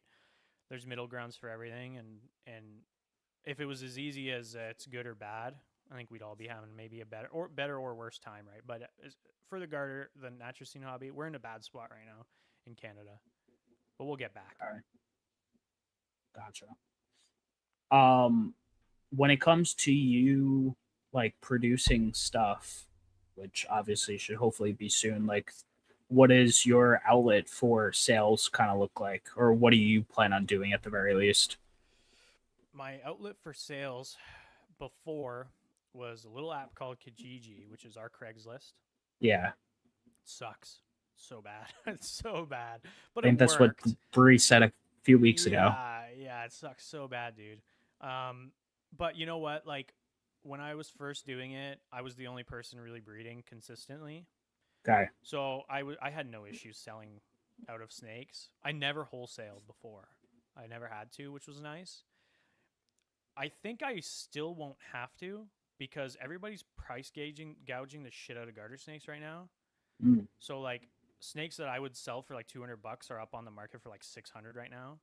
So I'm gonna have a field day with that because I'm not selling Eastern garter snakes for $600. There's no goddamn way I'm doing that. And for the record, I don't think that's like a market thing either. They're not selling. Like nobody wants to spend that much on Yeah. I don't want to say low end, but you know what I mean, like a less desired Sure. snake, I guess. Um, don't get me wrong, some of them are worth it. Like one of the ones that I think are a good price point in Canada right now are the Tetratania, the San Francisco garter snakes. They go for about $500 right now, $400 to $500. I think that's fair. I think that's pretty fair. Somebody I saw recently is selling melanistic eastern garter snakes for 600. What? That is insane to me. I used to sell them for 125 bucks, and the market is worse than when I was breeding. Right. So, you know. But as for selling, I had a lot of people reach out to me recently, from just local, like either pet stores or distributors in Canada. By a lot, I mean like 2 people, which to me is a lot. Yeah. About wholesale. So I'm open to wholesale. Okay. We'll see how it goes, but I'll still sell stuff on Kijiji, but I think I'm going to change it this time where it's going to be like, hey, I don't respond to messages on here. Here's the link to our website and this and that. We Yeah. put ads out. Go to our website and send me a whatever. I think that might filter out some of the silliness out of the app Kijiji. Yep. So I'm going to experiment a little bit with that. There's that word again, experiment. And like word of mouth does a lot of good for me. I'm not famous or popular by any means, but like if I post a reel of a garter snake and it does good on Instagram, there's a few snakes sold right there, which is nice. Right. So I think that's how I'm going to be doing it, is a lot of advertising through content. I want to get more into doing the content stuff. Yeah. As well as having the best prices, the best snakes. I think it'll do okay. Yeah. No, for sure. And what about like reptile shows and stuff? Do you plan on doing that at all? No. Maybe in Alberta. The Ontario ones are Okay. just too expensive. It's like $500 Gotcha. for a table. Really? I'm not doing that. No fucking way. No, that's actually crazy. Yeah, it's not happening. It's not worth it, like, for me. So, if I went half and half on a table with a buddy, maybe I would do it. But other than that, nah, I don't think so. The Western Canadian Reptile Expo is happening this weekend. It'd be wrapping up now, I guess. That expo's awesome. I would do that one. The issue is Okay. a lot of the species I keep can't be kept out that way. So Okay. that's a hurdle. Yeah. What about, selling stuff to the US? Is it worth it to you at all? I know I was having this conversation with Bree as well, just in terms of the cost to like get them here. Do you think you'll have the ability to do that much at all, or maybe it depends on species or what? Yeah, I think so. I think actually that will end up being really useful to me down the line, especially when I get more litters in. Sure. Also, Asia, they love their Okay. garter snakes over there. So I'd be open to sending them out there as well. I've never done anything like that, so I'm scared of it, but I would be open. Like, Ashley's a good friend of mine, so Right. Yeah. she'd have no issue walking me through it. And she's said that to me before. She's like, "Hey, when it's time, you let me know, and we'll do it." So Yeah, really because I'm lucky where I sure have good she'll friends. coordinate that all Absolutely. for So you. I'm really lucky where I have awesome friends in the hobby that help me out a lot. And so shipping to the United States would be awesome. I just can't send the Tetratania, right? Those are the only ones I can't Okay. send over. Everything else would be illegal in one place or another, so I wouldn't really see an issue. And you know what? For things like the Natrix, we have more Natrix in Canada than you guys have in the States, at least in terms of species diversity. Sounds about right. So when those start to happen, and I start to do really well with them, I imagine a lot of those will end up going to the States. Okay. Mostly because I don't think anybody in Canada knows what the hell a Natrix is. So like the people who are keeping them are all my buddies right now. Okay. Like I don't think anybody else I don't think there's anybody keeping Natrix in Canada right now that isn't a friend of mine. Like, seriously. And there's like 3 of us. Like, that's it. So 3 or 4 of us. So I think those will do really well in the States. I'm excited to send stuff to the States. And, I don't Yeah, know if it'll be like a bunch of people get in on a shipment, because that's what we do a lot over here, where like 5 or 6 right. of us will get in on a shipment from people we like and whatever. I Or, assume it would have to be that unless you wholesaled a big lot to some sort of distributor yeah, of some sort. Like if you went through Ashley to get stuff to like Josh or someone like that, like Josh yeah, Alder. yeah, Like if it absolutely, was yeah. something like that, I would say that's a possibility for you as well. I don't know. I'm just Yeah, for sure. We spitballing. had that. I've But had that. What you just said, that exact conversation about Josh with her before, yeah, and we also. I mean, look at Chris. Right, Chris sends Nerodia to Canada to tie every year, yeah, and yeah. they sell really well and whatever, and he just sells them through his store. So like stuff like that I'd be open to. I'm sure there's stores that would like to keep some of the stuff that aren't as common in the States, right? Like the Yeah. Natrix or the. I think these Cochrane District Flames are gonna be hot in the States when I start to let some of them go. I would assume Um, so. yeah, especially when I start showing off some of those adult colors, because they're Yeah. just there. Like they're just getting to the point where I'm like, check these out. And with that said, like the number of iron natricins in general, but like the like garters especially, like it's just so low in the Oh US yeah, market. Like the absolutely. Yeah. number physically on Morph Market, Clint's talking about it all the time on CCR, like how low garters are. Like there just aren't people really breeding a ton of them. So if you Yeah. brought this new one that's nice and shiny from Canada with cool colors, like I'm sure that's gonna be hot for some. Yeah, they got a nice story. They're not nothing's poached. They're all like Yeah. everything's been collected legally. They're beautiful. I'm not doing this to get rich, so I'm not going to Yeah. be saying like, yeah, give me $2,000 because it's the world's first, right? Like I'm not interested in doing anything like that. I mean, for example, I had somebody offer me $2,000 for one of my babies. I don't need all these babies. I have like 13 right now. I don't need that many, right? I can go get new blood whenever I want, and I already have 2 different bloodlines right now. And I refused. I'm not interested because one of the reasons is technically, if I were to sell one of these ones, because they're not CBB, it would be illegal, right? Oh, okay. I'm not interested in doing it. But I was gonna say, and I that's mean, why I'm I don't not know, man. sharing it. Two grand is $2,000. I know, That's a but tough one to refuse. But because it's illegal, I I get it. want to do That it. that makes more I want to sense. do it the right way. And you know what, dude? Like, if I was to accept the $2,000 and send it out, nobody would bat a fucking eye. You know what I mean? Like, nobody would. Probably not, Like, but no, nobody would. Even if they did know, like, they'd be like, so what? Like, like the population is doing so damn well. Like, nobody's gonna care. I just don't want to do it. It's not in yeah. my. It's not in my interest. I'd rather wait and be able to say, So what? You have to captive breed, yeah, and then you could sell. Okay. exactly. So when next year, I think next year I might get my first litter. If not the year after, 100%. Um, when I get my first litter, that is when they'll be Two distributed. grand a pop. No, no way. I am not. I'm I'm not. kidding. I can't bring myself to do it. As nice as I'm that would be. joking. Oh yeah, like let's say my first breeding. Okay, because I've got like 13 things. No, it's 2K sting operation from a game warden. If it was the States, maybe it doesn't work like that really over here. Um, and I know the guy. It was an American who Oh, offered me the really? $2,000. Yeah. And I know the guy. He's a garter keeper. He wanted it. And I said, nah, no. But I Yeah. do understand what you're saying, Joel. Like, absolutely. If I was to hear that from some random guy like in my backyard, I'd be like, ah. Yeah. That no. But they That's didn't catch me because I said no. yeah. But yeah, that's funny. I'm excited for it, man. Like, I really want people to have these things. I think they're so beautiful, and I think the fact that, I mean, even now, kind of nobody really knows they exist because everybody thinks that the only flames in the world come from Quebec there. And I'll tell you one other thing, Joe. People don't know this either.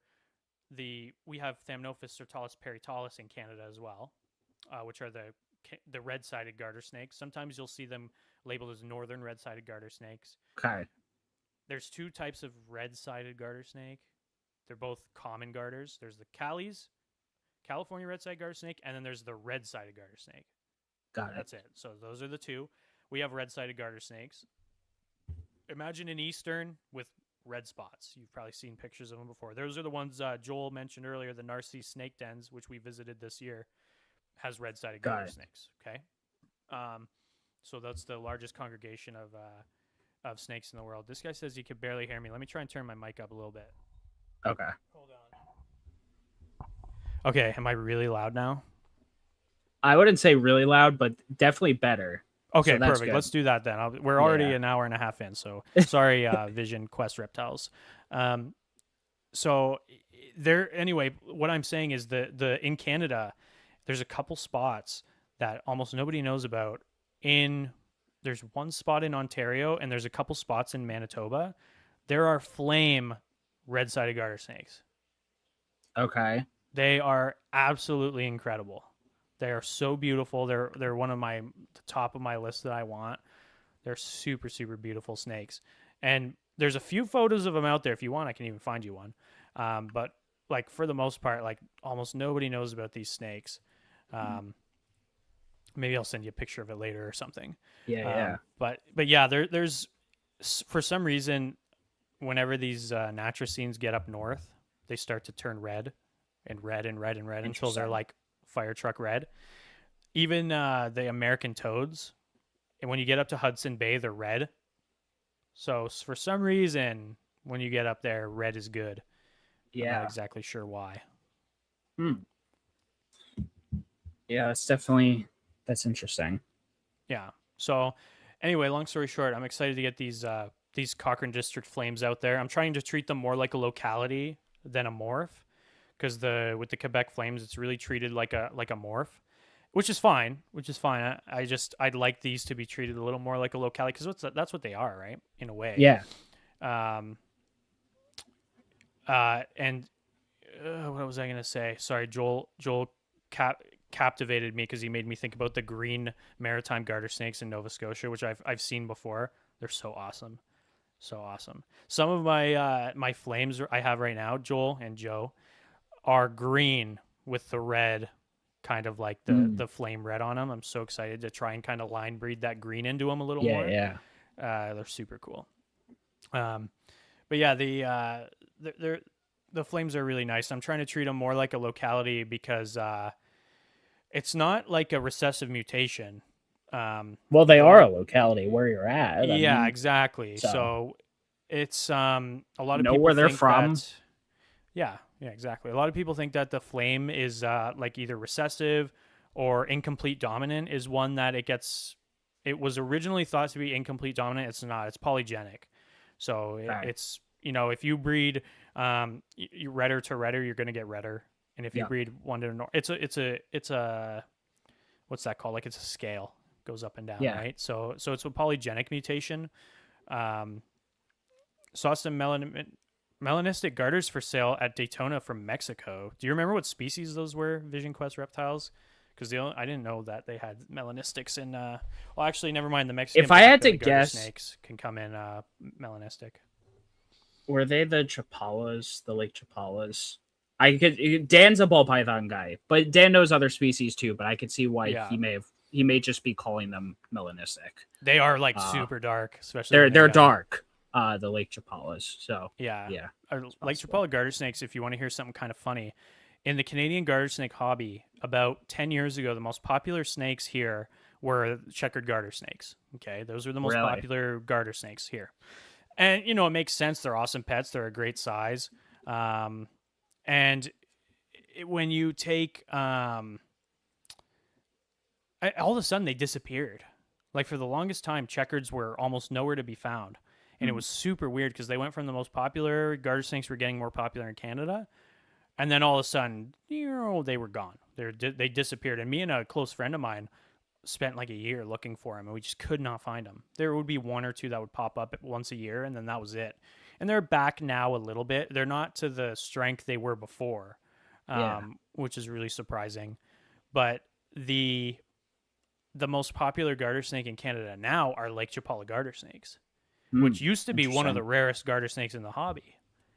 And now they're everywhere. Like everybody's got Chapala, and they're so easy to Yeah. breed, and they're big water snake Yep. sized garter snakes, and they're super awesome.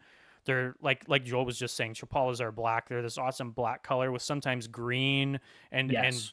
bright blue on their bellies sometimes, or maybe not bright, but like really nice blue on their bellies. Like they're just such an awesome snake. I'm not against them being like the popular one in the hobby, because they really are. Like they don't have Yeah. like that classic garter snake look with the bright yellow stripe and the deep black sides, but neither do the checkers, right? Like super cool, super cool. If they were from Mexico and they were melanistic, my guess would be they were Thamnophis melanogaster, the black belly garter snakes, because they do have a melanistic morph in the hobby. Okay. If I was to guess, because Chapalas do not have melanistic in the hobby right now. They have albino. Interesting. Yeah. All right. Well, let's get into a little bit. You have a podcast. You have a reptile podcast that I was on. Yeah. Tell me about the podcast a little bit. Or tell the viewers, I should say.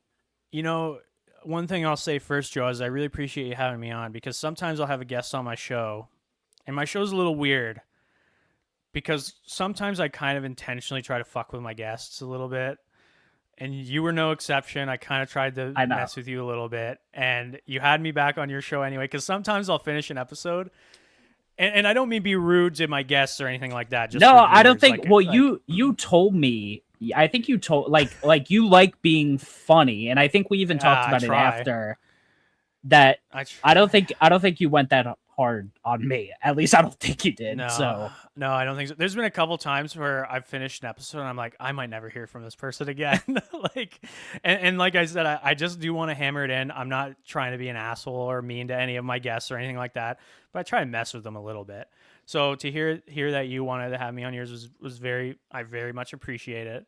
Well, I respect what you're doing. Like, yeah, so my show, I've kind of, half as a joke, half as like a dream of mine, has been calling it the first comedy reptile podcast. But so we try to be like that, and the issue is sometimes we'll have like actual like professionals on, like biologists and stuff, and I try to mess with them, and they're just like so good at deflecting it, which I think makes it funnier, because I'll make a joke and they're just like, yeah, anyways, and I just eat that up. I think that is so funny. But yeah, so it's a herpetoculture podcast. We do delve in other topics. We've done a few mosasaur episodes. I did a pike episode because I love pike, and that's one of the biologists we had who he was just like not like he was not giving me any like leeway for my jokes whatsoever. That was one of my favorite episodes though. So we've had you on where we talked about a whole bunch of stuff. I think we didn't have you never met my co-host, eh? I did not. No. Yeah, he was not in that episode. We have a co-host, and it's me and my friend Brennick, who I met during one of my jobs at a reptile store, and we just mess around. We have fun. We talk to people and interview them. Sometimes we're really professional about it, and other times we're not. We're still kind of like finding where we fit, if that makes sense. We've been going for a little over 6 months now. It's a bi-weekly show. It's not live. Everything's pre-recorded for now. Yeah. We'll do a couple lives. We are booked to do the Canadian Reptile Breeders Expo in a month or two here for our first live episode, which is really exciting. They asked to have us on, and I was telling Joe before the show started, I don't think they checked our show. I don't think they looked at it. And then I think they might have looked at it or something, because after every message they correspond with me, they go, and remember, you have to be professional. So that's pretty funny. But yeah, we're just two dudes having fun, and I like it a lot. I have a lot of fun doing it. To this day, I have mentioned garter snakes in every single episode, including yours. I have not missed an episode yet where I don't somehow find a way to bring them up. Hey, if I don't say Texas rats on every episode, this is episode number 119. There's no way I have one single episode without me saying the words Texas rat. There you go. So it's like, so you get it, right? Yeah. Does it make you feel bad? Because sometimes I sit there and I go, oh my God, I brought up garter snakes again. And I'm like, hold on. I own this bitch. I'll bring Garter 6 up all I want. Yeah, yeah, all the time. So Because it's pretty funny, but... my biggest frames of reference for anything are me and breeding Texas rats. Well, It's the species I've done the most. I'm not like I've kept a huge diversity of animals, but I'm not like widely known in the hobby at all. Like, so like I'm a very niche keeper. So it's like, Yeah, I don't know anybody, you know what I mean? Like, like I've talked to more hurt people in the last 6 months doing the show than I have ever. And right. like half the time I'm like, oh, so you like to keep Texas rats? Like, so what are those, like corn snakes or something? Like, you know, my frame of reference is also super small. Probably, I bet it would be smaller than yours, as I have not done 120 episodes. Yeah, But you know what? We're lucky where the Colubrid keepers are pretty. I think we like each other for the most part. So yeah, you know, yeah. it's pretty awesome in that sense. And like for example, like the listeners of your show, like I've watched your show before. They're so fucking awesome, and the people who are listening to my show, they all suck and I hate them. But like, so you know, if any of you guys want to come over and diversify my little pool of people a little bit, I'm joking. I love the people who listen to our show. They're all awesome. Yeah. But you know, yeah. So that's what we do, and we have a good time with it. I think it's going to keep going for a while. I don't see it ending anytime soon. Because, you know, I saw some statistic. We probably talked about this during either our pre-show or something. I think so. It's like most podcasts don't get beyond like 3 episodes or something like that. It's like really it's something. Low. It's a very low episode number, low. And it's like this very small percentage that make it past. I don't know. I think it's like 7 episodes or something like that. Something like that. It's a weird number. So anyway, we're past that. I think we're on episode 18 now. So our most recent episode is going to be with Connor Wardle. Nice. I'm sure you've probably had Connor on. I've had him on here semi recently, actually, but he's one who I had to message after and be like, "Hey, we cool, dude?" Because I was kind of like, does this guy hate me? We're all good. He's very excited for his episode to come out. So that one's going to come out. If you guys want like a recommendation, we had this one episode come out with the guys over at the Scoots and Scales podcast, which is a brand new reptile podcast that came out, and it's a good one too. I enjoy it. It was so funny because they told me pre-show, they were like, "Hey, just so you know, we're like a family-friendly show. So like we watched your stuff and we're okay with it. You can be like that, but like we're not gonna like partake too much because we're a family-friendly show." Fucking liars, dude. They were worse than I was. They went full blown on that episode. It was so funny. Really? Yeah, it's one of my favorite. It's probably my favorite episode we've ever done. So anyway, that's the show. It's called Creature Crossing. It's out wherever. And yeah. Nice, man. Yeah, it's always good to see more people doing different things. There was a period, and I wouldn't say like in the Colubrid community like whatsoever, but there was a period of time where like certain podcasts were out there and it was just like the same regurgitated information like week after week after week after week, and it's just like, yeah, dude, like you can't like this, it's not even entertaining. So like it's good to have more dynamic people who can do things, and like you doing like a little bit of the comedy bit, like I think that's always good. You know, it lightens someone's day to have a good laugh. Yeah, I try to be funny on here too occasionally, but you know. Yeah. Well, there you go. So maybe I got to start saying we're the second comedy reptile podcast. No. I'm definitely. I think I usually just wind up laughing at whatever they're saying. So. Yeah, it's funny too because like I struggle listening to a lot of reptile content. It's not because I don't know what it is really. I don't know. Like there's no like aliens or transformers in it, I guess. So like I'll listen to your show. I listen to your show. I listen to CCR. I listen to Reptile Fight Club. I've been enjoying recently, but like before coming into the reptile hobby, my second time, I didn't listen to any reptile podcasts. So it was kind of like a shock to figure out how many there were. Yeah. But I mean, like, and it's hard to keep up, dude. Like I have regular time. Ones that like I try to keep up on, and it's like, which one do I listen to first? And then I have like other things I listen to here and there. Like the one I try to stick in between reptile podcasts are about like the Yankees and like, but for the most part, it's like, which podcast do I try to keep up with today? And I don't Yeah, know. I'm a big comedy fan. I'm a Yeah. big stand-up fan. I'm a big comedy podcast fan. So I listen to a ton of comedy stuff, and I do not listen to a lot of reptile stuff. And I someone said a quote recently. I think it was the dudes at the Common Descent podcast. They're like a paleontological podcast. Awesome fucking show. Um, and they said something along the lines of like, "You make the podcast that you wish existed." And I was kind of like, when I heard that, I was kind of like, wow, well, none of these reptile guys are very funny. So, like, it would be awesome if one of them was a little more funny. Um, and obviously, that's a generalization. There are lots of people Yeah. who are very funny in the reptile hobby, but not many of them are recording podcasts, you know? Yeah.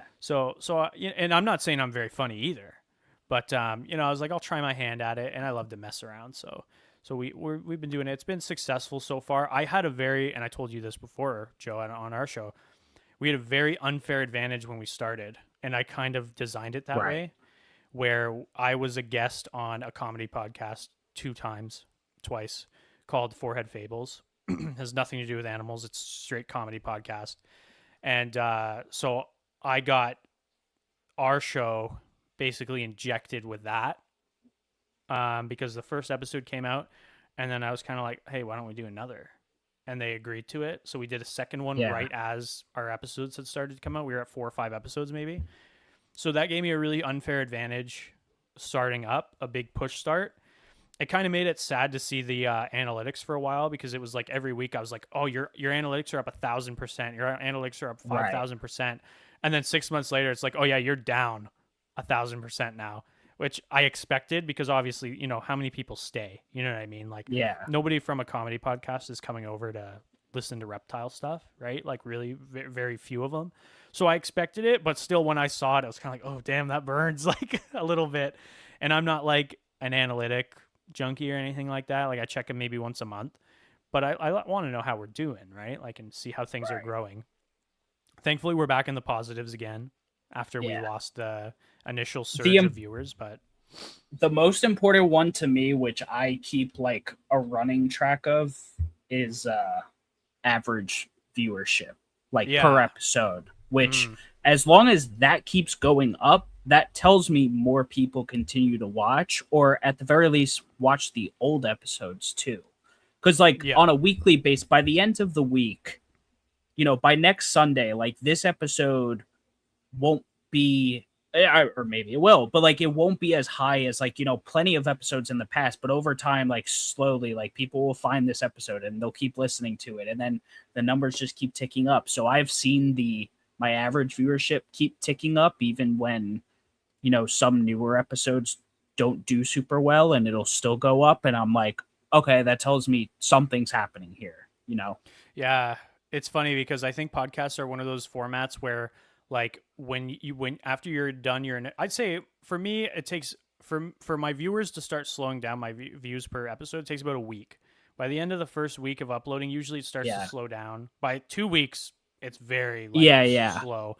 But then you'll see like every few, they get a couple more every day or something like that, and that's people either finding your show or, and I like seeing that. That's pretty cool to me. But yeah, we got to do another garter snake episode. I think we only did one, and it sucked because it was like our first actual numbered episode, and I had like a shitty mic and a shitty camera and stuff like that. But yeah, it's a fun show. Your episode was awesome. We had a good time with that. Yeah, and definitely.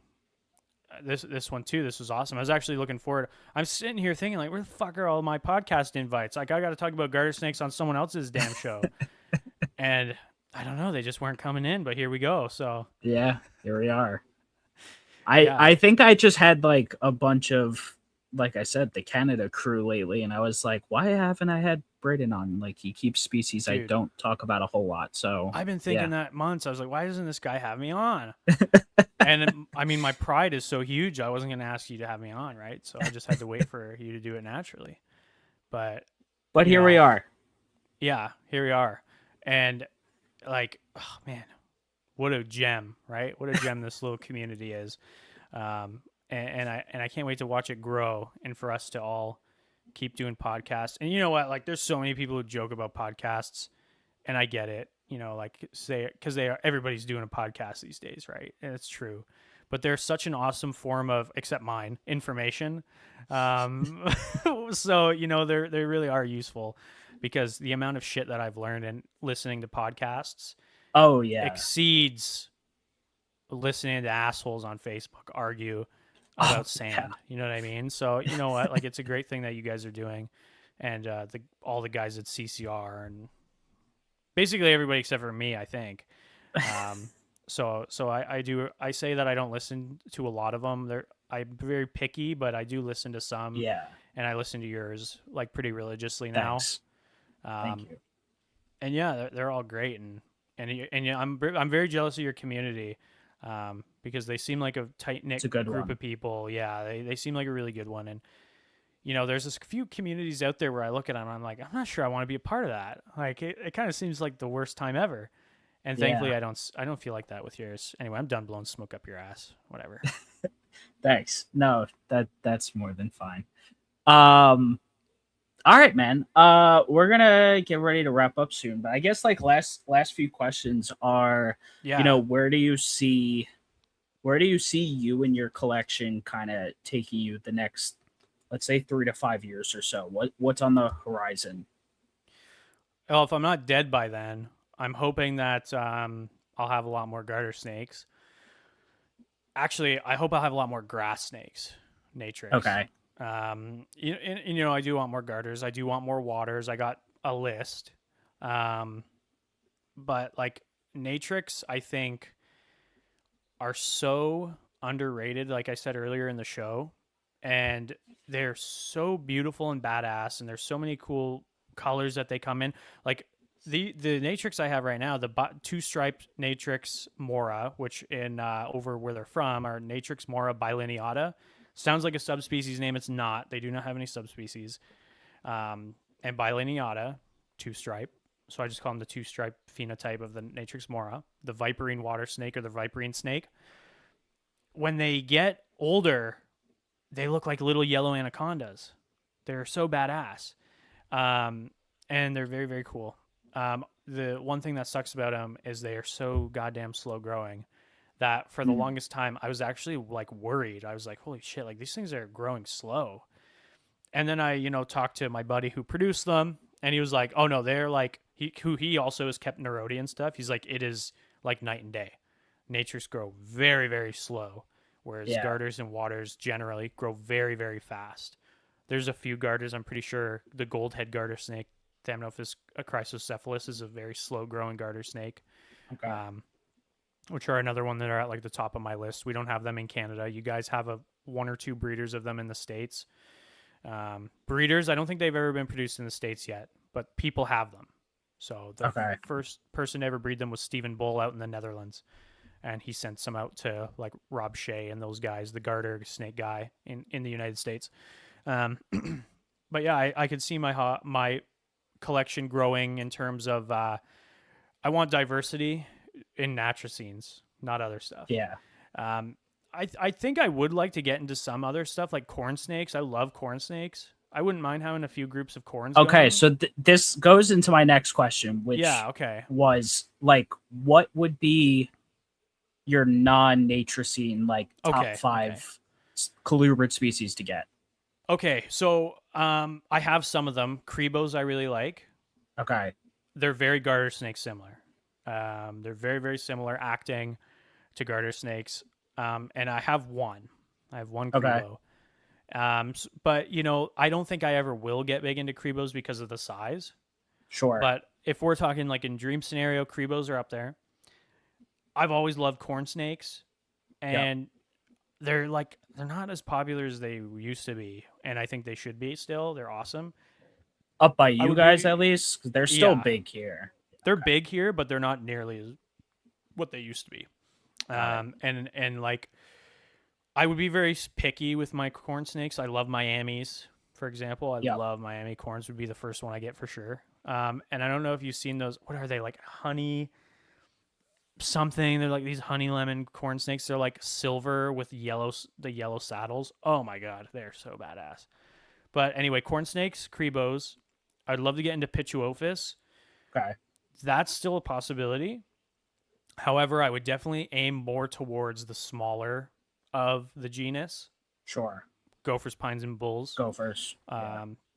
For Pituophis. What else? Non-Natricine, you said, eh? So not other Natricines. Correct. Let's see. So that's 3. What else would I get into? I want if you're talking about what about non-colubrid stuff? Sure. Go for it. Nile monitors. Okay. Nile monitors are a big one for me. That's something. I've always loved Nile monitors. I loved working with them, and I think they are one of the most impressive lizards in the world. They're so badass. I'm a big crocodile monitor fan too. Like croc monitors are my favorite, and I will get one. But like for being a little more realistic for now, I'd say Niles. Yeah. And it will be tame. I'm going to say that in quotes because we know that word comes with some connotations. But I was going to say, do you think you could ever get a Nile monitor good enough for outreach, educational stuff? Oh fuck yeah, dude! Fuck yeah! Yeah. There's like a legendary. Nobody's ever seen it. Legendary picture of me using a Nile monitor in a show, and I'm holding it, and it's open mouth going for my face in the middle of a program. Yeah, it's awesome. I just want to talk about a couple comments here before I keep going, if that's cool with you, Joe. Sonoran Desert Serpent says, explain the similarities between crebos and garters. I've never heard someone make that comparison before. I've heard it a bunch from a few people, mostly people who keep both of the species. The similarity mostly comes in with how they act within the enclosure. Some people bring up the same similarity with Pituophis as well. Very also active just snakes. Like I was going to say how active they are, they're diurnal, and how sight-oriented they seem to be. Garter snakes are also very intelligent snakes, which is surprising for their size. They're very personable animals. And so the main difference between, aside from size, obviously, between the crebos and the garters is crebos love to poo smear a lot more, is like the main difference for me. Same with the Pituophis. But even the way that they eat is very similar. They're both overpowering animals. So crebos are like not constrictors. Neither are garter snakes. So there's a few similarities in that way. Obviously, the size difference does make them very different to keep. But if you were to like downsize a crebo, it would be very, very similar to keeping a garter snake. In terms of like what you just said, activity level, diet's very similar. Like I feed my crebo the same way I feed my garter snakes. Even the same things I feed my garter snakes. Just a little more often. I think the crebo has a higher metabolism for sure. Yes. Except maybe male garter snakes, they're a little higher than the females. And then Rob Nemo in Canada has Pituophis Kentucky pines. Yeah, there's a few people who have the Kentuckys. Michael Gillen has Kentuckys. He just had a litter. I have a Kentucky. I have one. I don't breed any Pituophis. I just have the one. We kept them in the zoo before. I kept gophers, bulls, and pines, and they're just so awesome.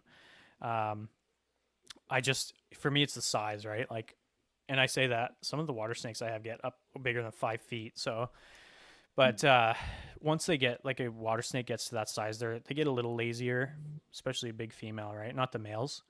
But for my last one that I'd like to keep, because I only did 4 and you asked for 5. Correct. And I don't want to disappoint you. I'm going to stay away from colubrids again. I'm sorry, but anoles. I'm a big anole fan. Okay. Big anole fan. I really like anoles. Cuban night anoles are one of my favorite lizards. They're just so badass and they look cool. Like they're very cool looking lizards. So that would be my 5 non-Natricine animals. And there's others in there too, but for my top 5, I'd say those are the ones that come to mind for sure. Very cool. And just overall, I guess, like, what's your outlook on the overall colubrid hobby in terms of where we're going, and like also what are your hopes for Canada specific in the colubrid hobby? I think all you guys are awesome. all the colubrid keepers are awesome. I think it's a great community, and the things that everybody's been able to achieve in this last decade is incredible, with species and the names out there, and how everybody, especially a lot of the bigger old timers, have been so supportive of the newer keepers. Um, of course, like I was saying before, there's exceptions to all the things that I'm saying, but like I'm trying to be very positive this time in the hobby, because I think that we all do this because we love the animals, and whereas there's some people who screw up and and maybe don't care, the people that do care are so impressive and do so much for their animals and for the community. I think it's an amazing thing to see from the sideline, because like I said, I'm kind of a sideline guy. Like, I'm not really nested that much into things, right? So seeing it's awesome. Where I want to see things going, more support. Like, one thing it hurts me to see so often is, I mean, it's people are so scared to ask questions, because when you ask a question, what should my humidity be kept for this corn snake? Every time I see that, there's laugh reactions and stuff, and it's just such a bad thing to see, because it's so disheartening for people, especially new keepers, to see stuff like that. Yeah. If we were, and it makes people scared to ask questions. Like, what people need to realize and remember is that we were all in the same boat. We all had to learn from literally nothing. And for the people who got to these areas of, I don't even want to see expertise, but like areas where they're confident in their keeping ability, the more that these people support the new guys, the better off we'll all be. And like, it takes nothing to just be like, hey, this is what, like, do you know how many messages that I get about garter snakes where it's like, it's something that maybe they should know already, or something that is like basic care knowledge, and it's like, I've never once been like, well, you should know this by now. I'm always trying to be supportive and help to teach. I think education is very powerful. Yeah, Joel, exactly. Facebook people are terrible. It's a very scary place, even for me. Like, if I ever have a question, like, the last place I'm going to do is ask it in Facebook. I'll go to a breeder I trust or something, just because you get hounded so hard. Like, it doesn't matter who you are, really. But so I hope I see in the States, in the world, in Canada, I hope I see keepers get more supportive, because I think support is one thing that we could use more of. We're all, on the same side. We're not enemies, so like, why do we treat each other like shit sometimes? There's a lot of people that are like that. Yeah. Well, hopefully, the more of us that are coming into the hobby now, it's going to get different over time, and we'll kind of see. Keep it rolling. And for the record, I do think it is getting better in a lot of ways. I don't think it's all evil, bad stuff. I don't want to come across like that at all. The community is so amazing in so many ways. It's just, like, those bad ones stick out a lot more than the good ones do. It's like, for example, Joe, like, if you get 100 comments on a video or something, which is going to stick out more, the 2 bad ones or the 90, the 90 good ones? The bad ones stick out more. Yeah. So I think it's kind of the same way. And it shouldn't be like that, but whatever. And that's what I got to say about that. But I know a lot of great people in the hobby, and same with the United States hobby. There's so many awesome fuckers over there that have been so helpful to me and helped me to get to where I am today. And all I want to do is pass that down. And, when people are starting to keep garter snakes, I remember how I felt when I started keeping garter snakes and how excited I was. And if I got lucky where I didn't get shot down like that, if I were to, especially when I was a kid, like, my first garter snake litter was at 11 years old, like, it would hurt back then, So I think of how many kids are trying to keep garter snakes today, and all 3 of them. And if you're mean to them, it sucks, right? Yeah. Cool. Does that make sense? No, it does, for sure. Well, I think that is a good way to tie up this episode. By the way, for the audience, again, if you don't follow Brayden on Instagram, I have the link to his Instagram below. But any final words for the audience at home either live or listening to this after the fact. Yeah. Try a garter snake, try a water snake, try a Natrix if you can get your hands on them. I think that a lot, not everybody, they're not for everybody, but I think a lot of people who try them will like them and love them. It's a pretty good community of people. So, like if you ever want to get into it or if you're just curious, I have a Facebook group called Garter Snakes, Water Snakes, and Other Natricine, Thamnophis nerodia Natrix. Check it out. Look at some posts and ask some questions. I will never let assholes reign that group. Yeah. So, any bullying or anything like that, I'm not interested in it. So it's a good place to learn, I think, if these snakes are for you. I think it's funny, like, I don't want to, take more of your time there, Joe, but I think it's very funny to see that. How many people do you hear go, oh, I think garter snakes are awesome. I think they're very cool, and they're very underkept and underappreciated. And none of them have any garter snakes. So, I think a lot more people just got to try it, right? Like, give it a try. Find a cool species. To that, I'm just going to play devil's advocate to that. Is like maybe some people feel that they can't do them the justice that like they need properly. Because like the way I keep my animals, like I could not keep any Natricine here. Like I just know I couldn't do it. Like I'd kill it, and I would never want to bring something into my collection that like I'm gonna basically kill. So like that's my personal standpoint on it. So and there's also too, like a lot of people will keep, like I keep my snakes with a little more water than a lot of people would recommend, because one thing I didn't mention is garter snakes, water snakes, and their relatives have an issue with getting blister disease or blister, issues. Which I've treated before. I've never inflicted blisters on my snakes, I'm very happy to say. But I do keep with a lot more water than people would recommend. Like, for example, Chris does not keep his Nerodia the way I keep mine. He, at all. And I think Chris is not doing it wrong. I think he's doing it right. I think I'm also doing it a good way. There's a lot of different ways to keep them. A lot of people keep them with water dishes like you would keep for your rat snakes, for example. Well, you're also in a totally different spot than Chris. Very different, yeah. I have very much lower humidity in the winter. Yeah. He's humid down there. It's hot, like different. It is humid and hot here in the summer, believe it or not. Not that to that extent. Like here, I'm not going to sit here and say that it's that comparable. But for here, I think the main thing I struggle with here is how quickly it goes from very humid to nothing, where I have to have a humidifier down here kind of thing, because the winters are so dry and so cold. It's a bit of a struggle. But, like I said, if you're curious about it, try it. Get a checkered garter. Get a Lake Chapala. An eastern garter snake. The fucking things are unkillable. And try it out, right? Like, if you can legally. Just don't try a California red sider for your first. Please do not.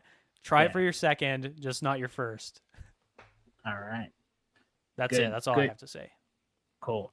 Good way to cap off the night. All right. Well, Brayden, thank you so much for coming on. I definitely appreciate it. I think this was a great episode. This is one of the first ones I feel like we've done garter some good on the podcast. I don't think I've had a whole lot. If anything, they were like one species focus, one or two species focus. So either way, I'm glad we did this for sure. Yeah. Yeah. All right. So for all the people listening at home, once again, if you enjoyed this episode of Colubrid Corruption, make sure you leave a like and subscribe here on the channel. Hit the notification bell, share with a friend, check us out on all the major audio podcasting platforms, give us a 5-star rating, drop a review. Want to say a big thank you again to Temporalis Enterprises and Phenome Precision Genetics for sponsoring Colubrid Corruption. Guys, check out the first link in the description below. That does take you to the Meteoric Serpents Patreon if you want to get more out of what you see here and support the show in a bigger way.